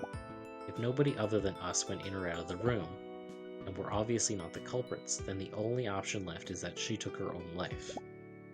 It was a suicide. What? That's awful. Poor Miss Marble. A sad incident indeed. She took the very same knife used to kill Mr. Shepard and took her own life, putting an end to the painful string of crimes on this train. That leaves us with a very pertinent question. Why did she do that? Right, Miss Marple would do something like that for no reason. In this case, the reason was a weighty one. It was directly connected with the previous assault. Now let's look over the events related to our friend Irene. As you may know, the murderer tried to kill her with a treacherous blow to the head, though fortunately they failed. Just by a few inches. She's in a very grave condition. Nurse Joyce told us that the prognosis is not good. Need to reach land before we'll know if she has any chance of survival. Don't cry, Erica. What's with her? She happens to be a lot more human than you lot, but let's not go off on a tangent here. Could have spared that remark. The assault on Irene was especially perplexing because it took place in the public restroom, and at night no less. It was undoubtedly a very odd setting that left us with many questions. Did she stumble upon the killer by chance? Did she agree to meet them there? Who was the weapon used? The only thing we knew was that her body was left there for hours until Asher found her that morning. Are you sure you're not the culprits? You always seem to be in the eye of the storm. Yeah, we got that a lot these last days. We became some kind of mystery magnet against our will. I would avoid it if I could. It doesn't seem like a very healthy habit. Anyway, as I was saying, this resulted in a sea of doubts and was not easy to understand, so we had to think long and hard to solve the mystery. But we did it in the end, right? Yeah. It was all about pulling the thread until we finally got the Hank out. The Hank out? Let's think about the weapon, for instance. The knife was used for the other two murders, but this object was carried out with a blunt object. Taking that into account, this most likely wasn't a planned attack. Is there anything on this train that could be used as a weapon? Not really, I guess. Shurikens are off the list. They're made of cardboard. Cardboard. I know, the vases in our rooms. We just need to find whose room is missing one. Nope, sorry. The vase could be used to hit Irene, but then it would have broken and we would have found the shards. Then we could have identified the culprit right away by finding the room with the missing vase. I missed my shot. Don't lose heart. It took us a long time to guess the right answer. The answer is the fire extinguishers in the corridor. Huh? It's an object blunt enough to cause a deep wound, and the ones in the corridor are small and can be handled easily. We checked all of them, and found one with a small dent and some bloodstains. While the killer tried to erase any trace of their crime, they didn't manage to do so as thoroughly as they believed. But then there's no way to know who did it. On the contrary, we know quite well. The identity of the murderer was clear once we answered one other pending question. What was Irene doing there in the middle of the night? I know most of you thought she was the one behind Mr. Shepard's death back then. Since that was not the case, it would have been very reckless for her to go out of her room at that late at night. I couldn't fathom why she would have exposed herself to danger without a weighty reason. Therefore, she mustn't have gone to the restroom of her own accord, but because someone urged her to. The killer. Exactly. Now think a bit about this. With a murder happening but a few hours earlier, would you come out of your room to meet with someone requesting your presence at some isolated place? At chance. I would tell them that we could talk in the morning. Maybe if that person was someone I trusted. Exactly, that's the key here. Caution would make us avoid these kinds of shady meetings. But if it was someone we trusted, then things would be different. It could be a friend in need of advice, or maybe someone instilling safety, like a teacher. No, that can't be right. Are you saying that, yes, the one who summoned Irene to the restroom, on the restroom to kill her, was the very same person that committed the previous murder, Miss Marple? Why? That's impossible. She never... It is possible. And it's exactly the reason why she killed herself. drowning in guilt for having assaulted an innocent student. Of course, we have evidence of this. Just before coming here, we went to the sick room to look for Irene's phone, confirmed that Miss Marble sent her a message, giving her instructions to meet with her to discuss a very urgent matter related to Mr. Shepard's murder. I can't believe my ears. Me either. I find Miss Marble harming someone unthinkable. That's a red card. Why would she do something like that? Yeah. That's the unsolved mystery that had been gnawing at me for some time. Motive is what drives action, what gives meaning to this absurd tragedy we've lived through inside this train. The motive of why Jessica Marble is dead, and the one why Irene Baker is critically injured. That motive, a secret concerning several people, is closely related to a last question we now must face at last. The mystery and the answer that will finally reveal the truth. The question that began it all. Why did Lawrence Shepard die?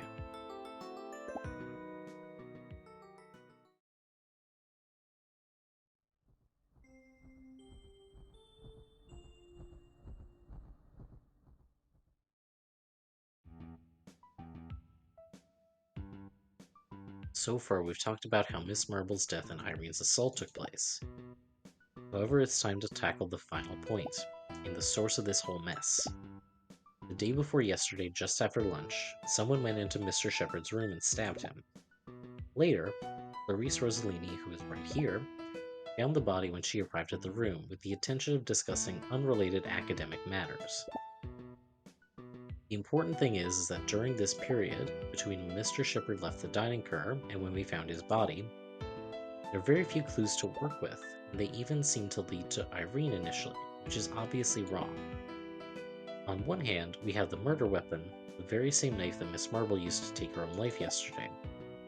This knife, as we checked already, is a piece of cutlery from the dining car, and anyone could have kept theirs after lunch, so there's nothing that could help us find its owner. However, the fact that the killer used this knife and not another weapon leads us to think that, just like what happened with Irene, this was not a premeditated murder. This takes us back to the original question and serves as the unifying thread of the entire case. If this was not a planned murder, why did the culprit feel the urge to kill a teacher so well respected by his students and co-workers? A role model in the academy who everyone loves so much. Well, most of you already know about this, but I will state it anyway. Lawrence Shepard was a predator who molested and abused some of the students at St. Joachim, and also students of other schools. His death was punishment for his deeds. Really? Color me impressed. That's men for you. There's no way to trust them. Well, not all of us are like this. Frank, this is not the time. Frank, this is not the time to hashtag not all men this. No, not all of you, but all women have to live with the same fear. So please, Mr. Brown, spares the classic hashtag. Oh yeah. They already considered that. When we're telling you that your fellow teacher molested young girls with impunity for years, girls who were forced to suffer in silence. Sorry if your ego is taking a blow, but please understand that the topic we're discussing is an entirely different one. Yeah, of course. I understand. I'm sorry. Please forgive me, it won't happen again. You may think this is quite a serious accusation against a teacher from an elite preparatory school, but even so, some of Mr. Shepard's victims are here on this very train, and they can confirm firsthand how true the claim is. But I'm not going to reveal their names out of respect for their privacy. I have nothing to hide. I was one of Shepard's victims, and I want everyone to know what he really was. He tried to force himself on me, and when I defied him, he spread some really nasty rumors about me in an attempt to ruin my life. It worked. Were it not for Maddie's support, there's no way I would have been able to bear the humiliations I had to suffer all this time. You're a strong girl, you just needed a little help. Thanks for being so brave, Christine. I was a victim of Mr. Shepard too. Katya. We began with a few casual meetings, but then he started following me everywhere, and I started to feel really uncomfortable. I tried to avoid him, but he always found a way to be alone with me. Made me his pet and told me he would make my life a living hell if I resisted. Etya, I'm so sorry. Forgive me for not being aware of what you were living through. I'm sorry too, we had no idea. We should have helped you. Thanks. It wasn't your fault. It's nobody's fault, except for the one doing it, that is. As you can see, Mr. Brown, Mr. Shepard was preoccupied with these kinds of extracurricular activities for a long time. But I don't understand. If he was doing these awful things, why didn't you report it to our principal? Didn't you hear? Mr. Shepard had a lot of power within the academy. His standing would cast doubts on any accusation against him, while it would have been so easy for him to wreck the life of his students if they tried to spill the beans. These types of matters are never easy to deal with regardless. Even though no means no, the fact is the defendant is always given more credibility than the victim. That's the sad reality for many people. Gosh. So sorry you had to go through such a horrible experience. But the thing is, this is a very reasonable motive for why Mr. Shepard was murdered. It wouldn't be absurd, not in the slightest, to think that one of his victims decided to take the law into their own hands, and take revenge in the most gruesome of ways. Taking that into account, the list of suspects shortens quite a bit. But it wasn't me. Are you serious? I told you that. Please let me finish. The list is certainly shorter now, but that alone doesn't solve the mystery. It's true that both of you fit the profile for the killer very well, but I know full well that neither of you had anything to do with the murder. However, Christine provided a valuable piece of information for understanding the chain of events. During the very first part of our investigation, she told us that a first year went into Shepard's room just before he was found dead. Christine couldn't identify the girl, but her red jacket gave her away as a freshman. At the time, all the clues seemed to lead to the same answer, that it was Irene Baker. There's no way it was her. Irene stayed at our room. She never made it to Teach's room. That's what she said. Yet there's no witness to prove it. In fact, I find it hard to think of anyone other than Irene. All the evidence suggests that she was the girl Christine saw. And to add to that, Christine is not the only one who saw her. Huh? Mr. Shepard made an appointment to meet Irene in his room. The excuse being that he needed to talk about some of the activities their class was going to do during and after the trip. Though I'm pretty sure his plan was to molest her once they were alone. What he absolutely did not expect was that there would be a surprise guest. Just as he was about to jump into action, someone entered the cabin. Killer. Of course, the scene was incredibly awkward and difficult to explain. The killer let Irene go while they stayed with Mr. Shepard alone. You know how that ended. A few minutes after they left, police found the body and casts began spreading throughout the train. And now that I have to you almost all the facts, I suppose there's no need to reveal who the mysterious person I'm talking about is. It's Miss Marble, right? Afraid so. Jessica Marble was the one who murdered Lauren Shepard. What a sad story. I could never have imagined that's how things went. Actually, it's even worse than that. At the time, Miss Marble didn't know that her colleague was a real degenerate. When she came in, she misunderstood the scene as being the other way around. That is, that Irene was the one jumping all over Mr. Shepard. Just like many of the students at St. Joachim, she believed the rumor that Irene was in love with him, and the situation was baffling enough to make her think that it might hold some truth. So when Miss Marble threw her out of the room, it wasn't to protect her, but to get her away from him. Then, when they were alone, she killed him out of jealousy, out of spite. She was in love with Mr. Shepard and felt that he betrayed that love. So she thought that if he couldn't be hers, then he wouldn't be anybody's. But that makes no sense. If she took her anger out on Teach, then why did she attack Baker? Why didn't Baker say anything about it? Everything happened so fast. It's possible Irene was still trying to take in what she'd faced in there. Had to think carefully about how to explain it. She was certainly in a thorny position. Irene was one of the last people to see Mr. Shepard alive, and she also had a reason to kill him. So anybody would think that she was the culprit. Well, no need to say that's exactly what happened. On the other hand, it may be that even knowing that Miss Marple was the murderer, Irene felt conflicted as she was also the one who saved her and therefore owed her silence. It's clear that this trust was not mutual, however. Miss Marple was still bitter with her after what she saw, a feeling elevated by the need of getting rid of an annoying witness who could give her away at any minute. That's why she sent that message to her phone, asking to meet with Irene and talk about how they would confront the situation. But Miss Marple had decided already. Irene posed a grave danger to her, and she had no intention of forgiving what she did to Mr. Shepard. So Miss Marple was determined to kill her too. Now you know the whole story.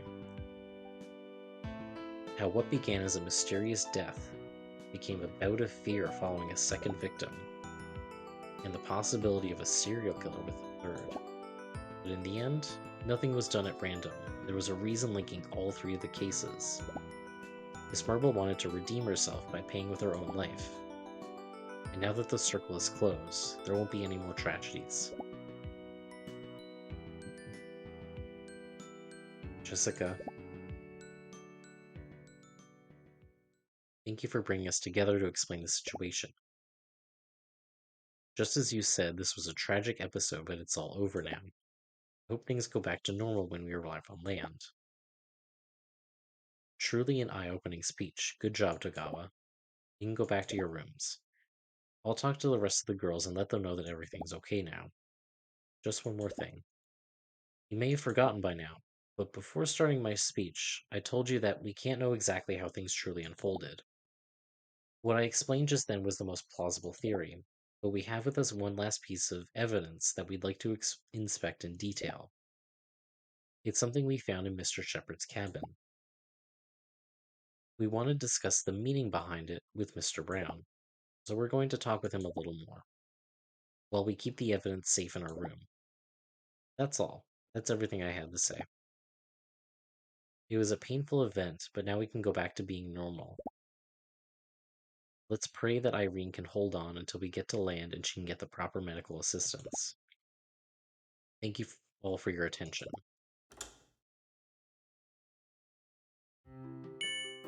You did so well, Rinko. Thanks. That was harder than I expected. Togawa, thank you for fighting so hard to figure out what happened. Lawrence and Jessica seemed like good people, but I understand now that everybody can have a dark side. I'm truly sorry they made you live through such an ordeal. I'm your homeroom teacher, but I wasn't able to help you get through this at all. I hope you can forgive me. Don't worry. We know you were preoccupied trying to keep order on the train. It's us who have to thank you for letting us stage this dumb performance. As for that piece of evidence you spoke of, yeah, that will have to wait a little, since we need to do something important first. We can have a little talk about it later. You coming, Astrid? Yes. They're good girls.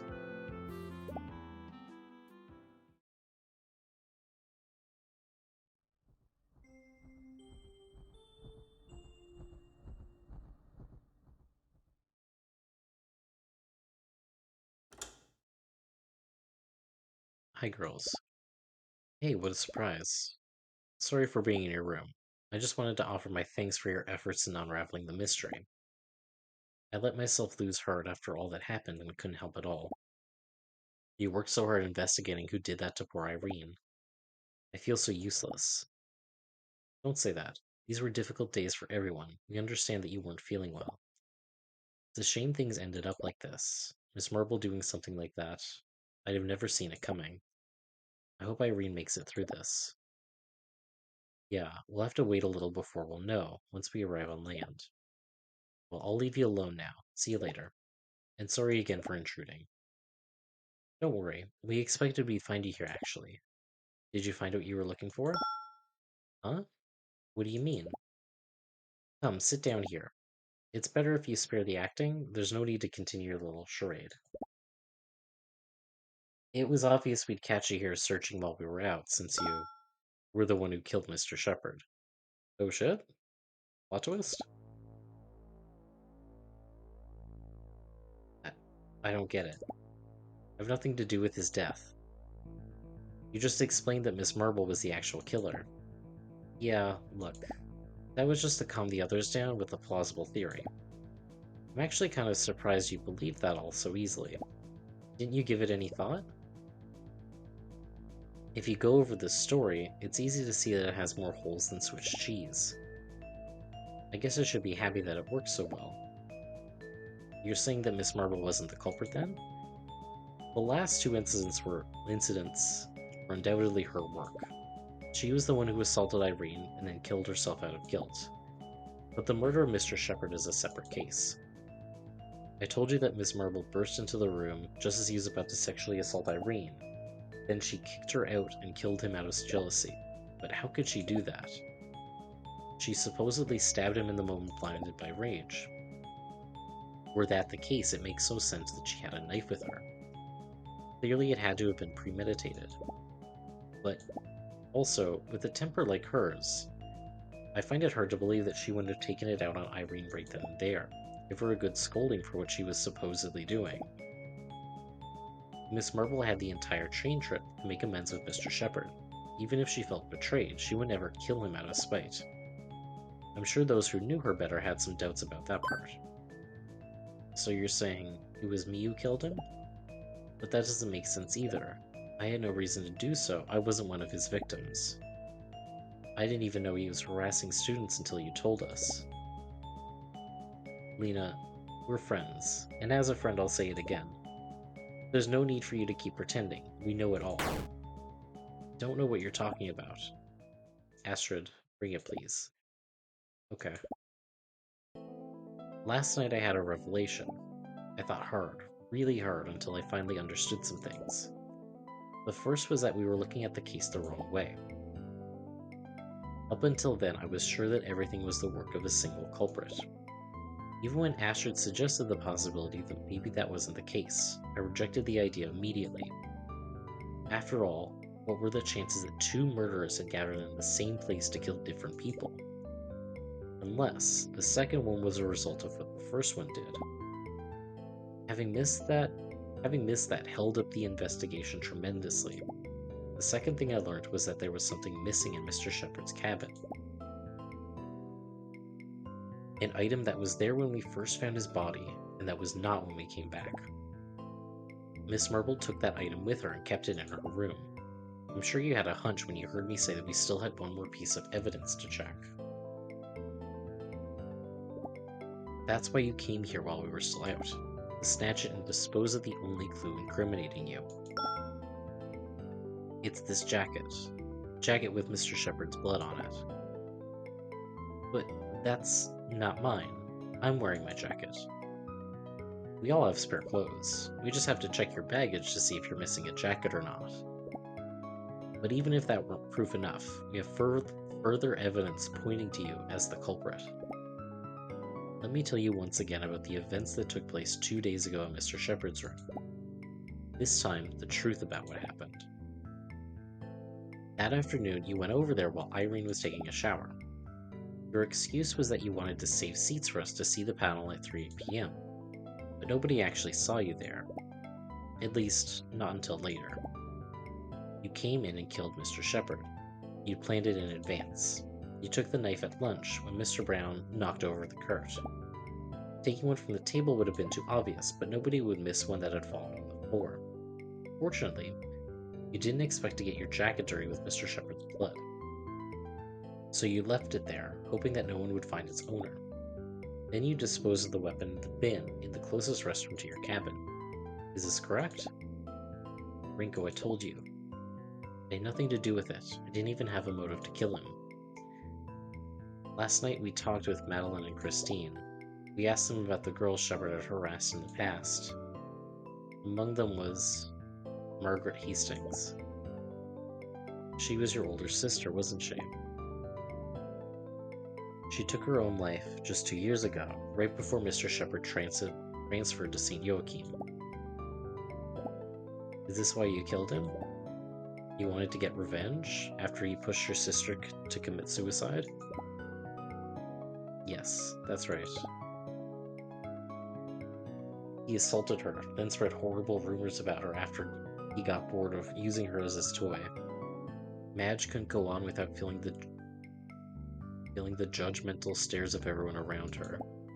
The pressure she'd been enduring ended up breaking her.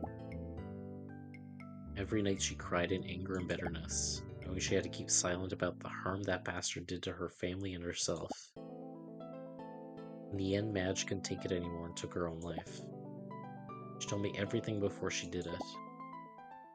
By then, Shepard was already at another school, trying to get away from any accusations against him, even though he always ensured the silence of his victims.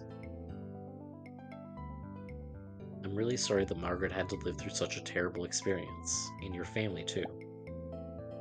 But that's just a story from the past, it doesn't prove anything. That jacket could be anyone's.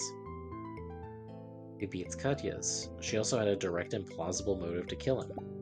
Maybe it's from some other freshman you don't know at all. If this was a premeditated murder, there's even a chance that the culprit was some student that's not even from my class. Maybe she just got one of those red jackets to mislead the police. You're wrong about me, I didn't do anything. Yesterday we received a useful piece of advice. When you eliminate the impossible, whatever remains must be the truth.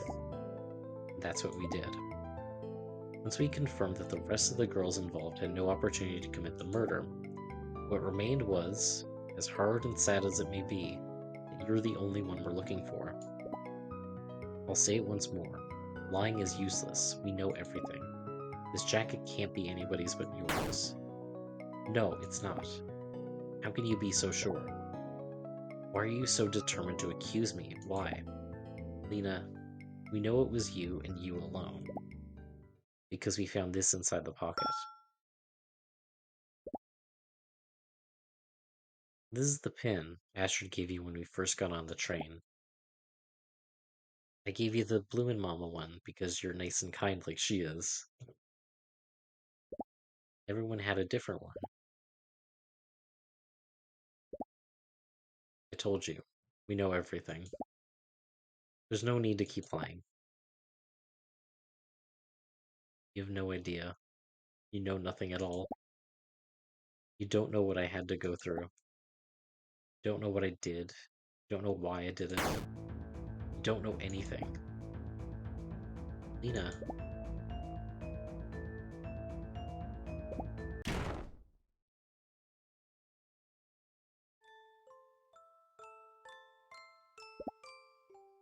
I'm sorry.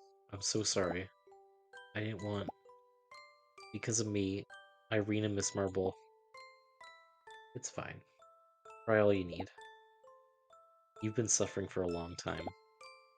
You've been enduring the anxiety of killing a person for days now. And on top of that, you had to see how your best friend got hurt. You must be worn out. Nina, please forgive me, it's all my fault. None of this would have happened if I didn't kill Shepard. But I wasn't taking revenge, I know. It was to protect Irene, right?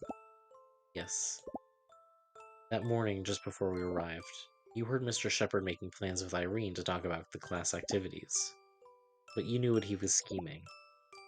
That's why you went earlier, to face him and discourage him.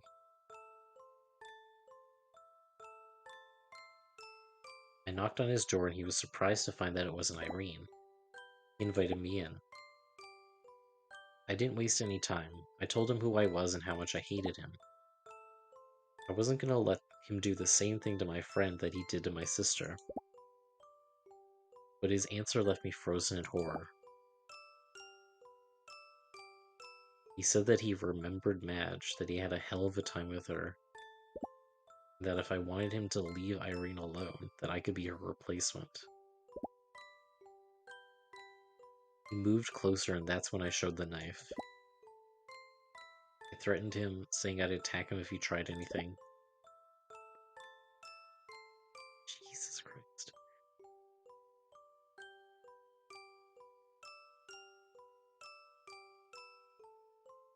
I'm just not going to read that one.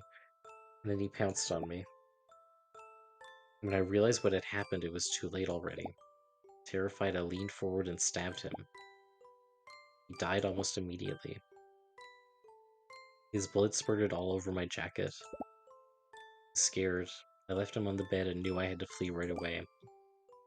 I took the knife and realized I was covered in blood, so I dropped the jacket and ran towards the restroom to dispose of it with a knife. The rest is just as you said.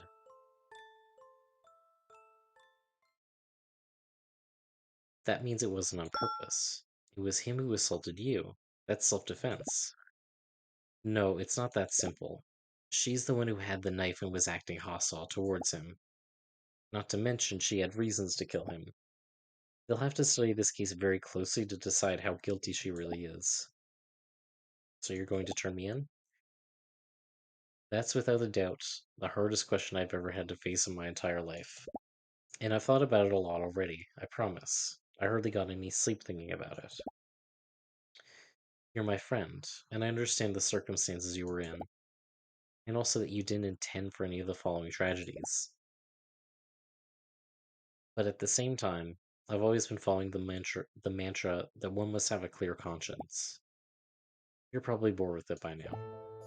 Every act has a consequence.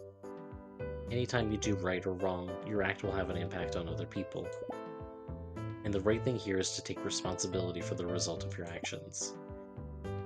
You killed a person, and that means you have to take responsibility for it, whatever the outcome. Yeah, I guess you're right. It has to end like this. But you don't have to do it alone. We'll come with you. What? Renko forgot to explain something important. I didn't forget. I was waiting for the right time. What do you mean? Look, we also killed someone. I don't understand. When we talked with Miss Marble about who could have murdered Mr. Shepard, we led her to Irene. With all the commotion and the rumors floating around, she was quick to suspect her when she found the jacket. But even so, that was just pure speculation. It was us who convinced her that Irene was the one who visited Mr. Shepard. In the end, she was so sure about it that she sent a message to meet her in the restroom that night to quietly take her out. And when we told her later that Irene had nothing to do with his death, she understood how badly she made a mistake and decided to commit suicide. So what you said before, I told you to ignore that. It was all a fake story to make you lower your guard. The thing is, it was us who pushed Miss Marble into acting like that.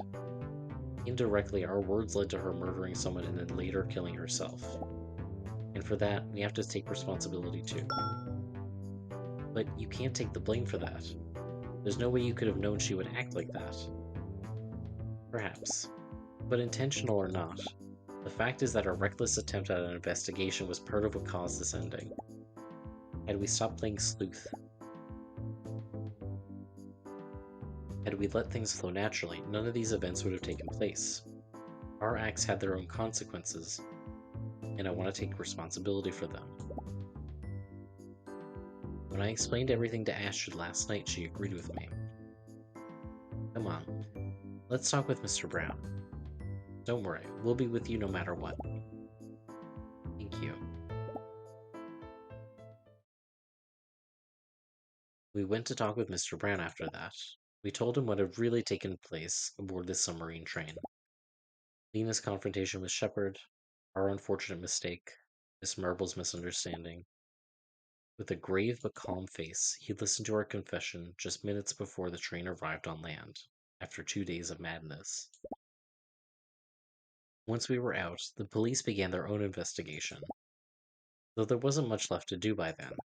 Despite our honest will to redeem ourselves, Astrid and I were absolved of any kind of responsibility, since the effects of our deeds were entirely accidental, even when we took direct part in the case, so we couldn't be held accountable for any of it. As for Lena, she was sent back to the USA immediately and placed in judicial custody. The case is still open, but as far as I know, the murder will be considered an extenuating circumstance during the trial. There was a big commotion among the students when the facts were finally disclosed, But fortunately, the relief of knowing that there was no more danger and the excitement of visiting a new place were enough for them to enjoy the rest of the trip. A trip they would definitely remember for the rest of their lives. As for Irene,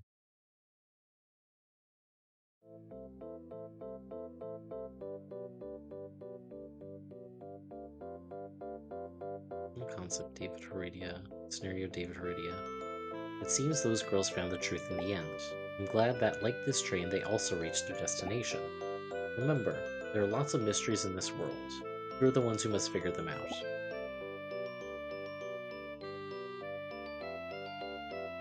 Grown-ups work to protect us and make a better future for us. But sometimes they don't act the way they should. It's our duty to learn from their mistakes and keep struggling to fix what they messed up. That'll be our challenge when we become part of society. That's why studies are so important. Still, a good party every now and then never does anybody any harm. What? I'm not as stiff as everybody thinks. Maybe I should loosen up a little bit. I'll make note of that for the future. Watching those two solving the case was truly inspirational. I'll work hard to overcome my block and win any match from now on. But even if I keep losing, I won't fall apart. When things go south, you have to take a deep breath and persevere. Game, set, match. This maiden voyage was an utter disaster. There's no way we can recover from this. Who is going to travel in a train where people were murdered? Unless... That's it. The Submarine Train of Death, a thrilling undersea experience. Solve the mystery while trapped aboard a marine train with no way out. I'll have to work a bit on the catchphrase, but let's leave that to the marketing team. We're not finished yet. I'm gonna save this project. I regret what I did to Irene, like a lot. Hurting other people is never the answer to anything. I learned from my mistakes. I'll never do it again. From now on, I'll work hard to follow their example and become a good role model. I'll be proud of my actions. I don't want to regret what I've done anymore. Also, that gorgeous senior left quite an impression on me. I think I'll have to tail her and learn from her too. I'm glad we could use this incident to form a stronger bond. From now on, we'll care for each other even more. I won't let you live through something like that ever again, Katya. Thank you. I swear I'll be by your side too whenever you need. I'll support you whatever happens. Always be together. That's why we are the most fabulous.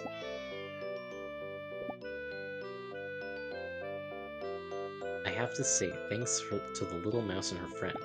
When Mr. Shepard died, I thought that our mission was done for. But now I see that finishing what began is more important than ever. Warning that bastard's crimes. I'll have to raise awareness of the threats most women are exposed to just by being female. No longer will we look the other way. It's time to face the problem, and I want to be leading the way.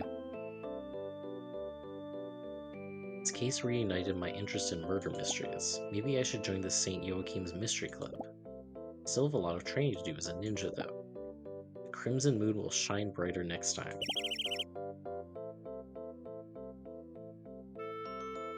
Thank you for traveling with us on our Marine Express. Please come back anytime to enjoy the underwater views should you have the chance. But next time, please try to make sure it's a more peaceful journey. We'd like our passengers to be alive so they can take pleasure in the beauty of the ocean waters. I'm sad I wasn't up to my role as a teacher. I have to pull my socks up and help my students when they need it. Even so, I'm happy to know I can trust them. They are some fine ladies. From now on, we'll work together to— Ugh! Look what I've done.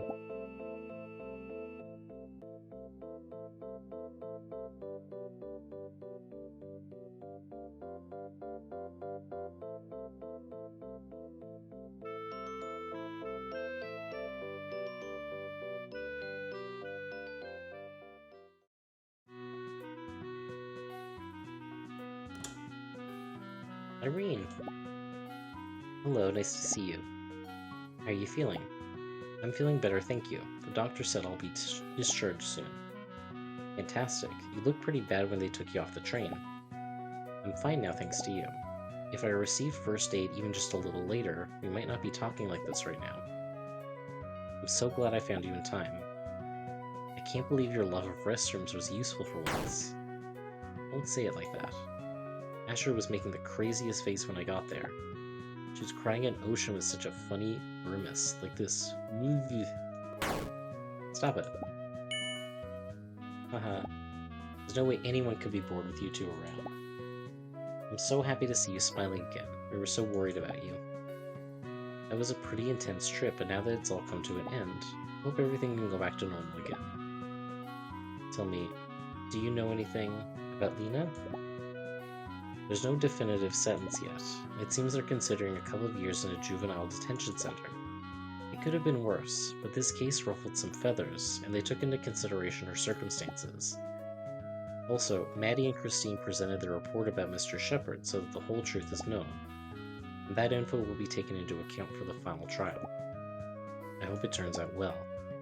Will you come with me to see her when I leave for the hospital? Of course, we'll go together. Thank you. I'm sorry that Lena had to carry such a heavy weight on her shoulders. She was just trying to save me, and even now, she has to keep suffering. Life is so twisted sometimes. But don't worry, I'm sure things won't end up as bad as they seem. I hope so. I think it's time we go. We'll come back again before you're discharged. Take some rest and get well as soon as you can, okay? Sure. Thanks for coming. Love you, girls. See you soon. What a strange feeling. We lived a 3-day nightmare in an underwater train, and now it's like nothing happened at all. It's hard to believe we really went through all that. Now that we solved our first case, maybe it's time for us to become full-fledged detectives for real. We'll crack mysteries and find murderers with flashy deductions. The Bloomin' Girls will find the answer to any puzzle. I'd rather leave murdered people in fiction, thank you. But you're free to keep having your wild delusions if you want, don't mind me. Come on, don't be a party pooper. I need you to be my trustworthy sidekick. Why should I be the sidekick here? It's me who solved the case. Yeah, but I pointed out all the key pieces of information. It's just that you never pay any attention to my wit. It's obvious I'm more observant than you. Tee-hee. And now you're getting cheeky. You're an absolute pain. Look, some people are gathered there. Maybe there's some kind of incident? Will this be our next case already? Ashford's about to become an ambulance chaser. Let's go find out. Hey, wait, don't run so fast. Darn greedy guts with her long legs. Wait for me.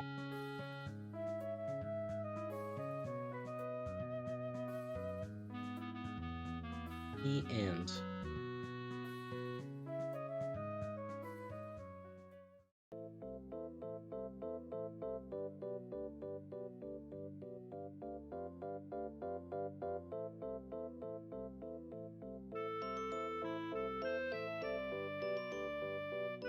So that's the story.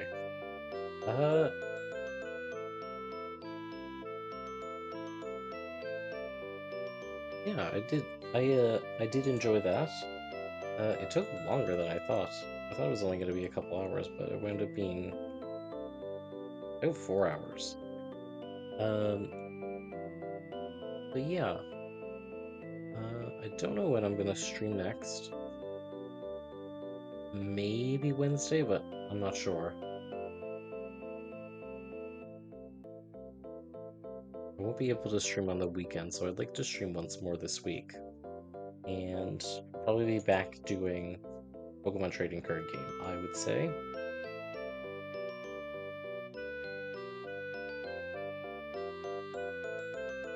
And probably around the same time of day as well. So yeah. Thank you for stopping by, keeping me company. I hope I see you soon.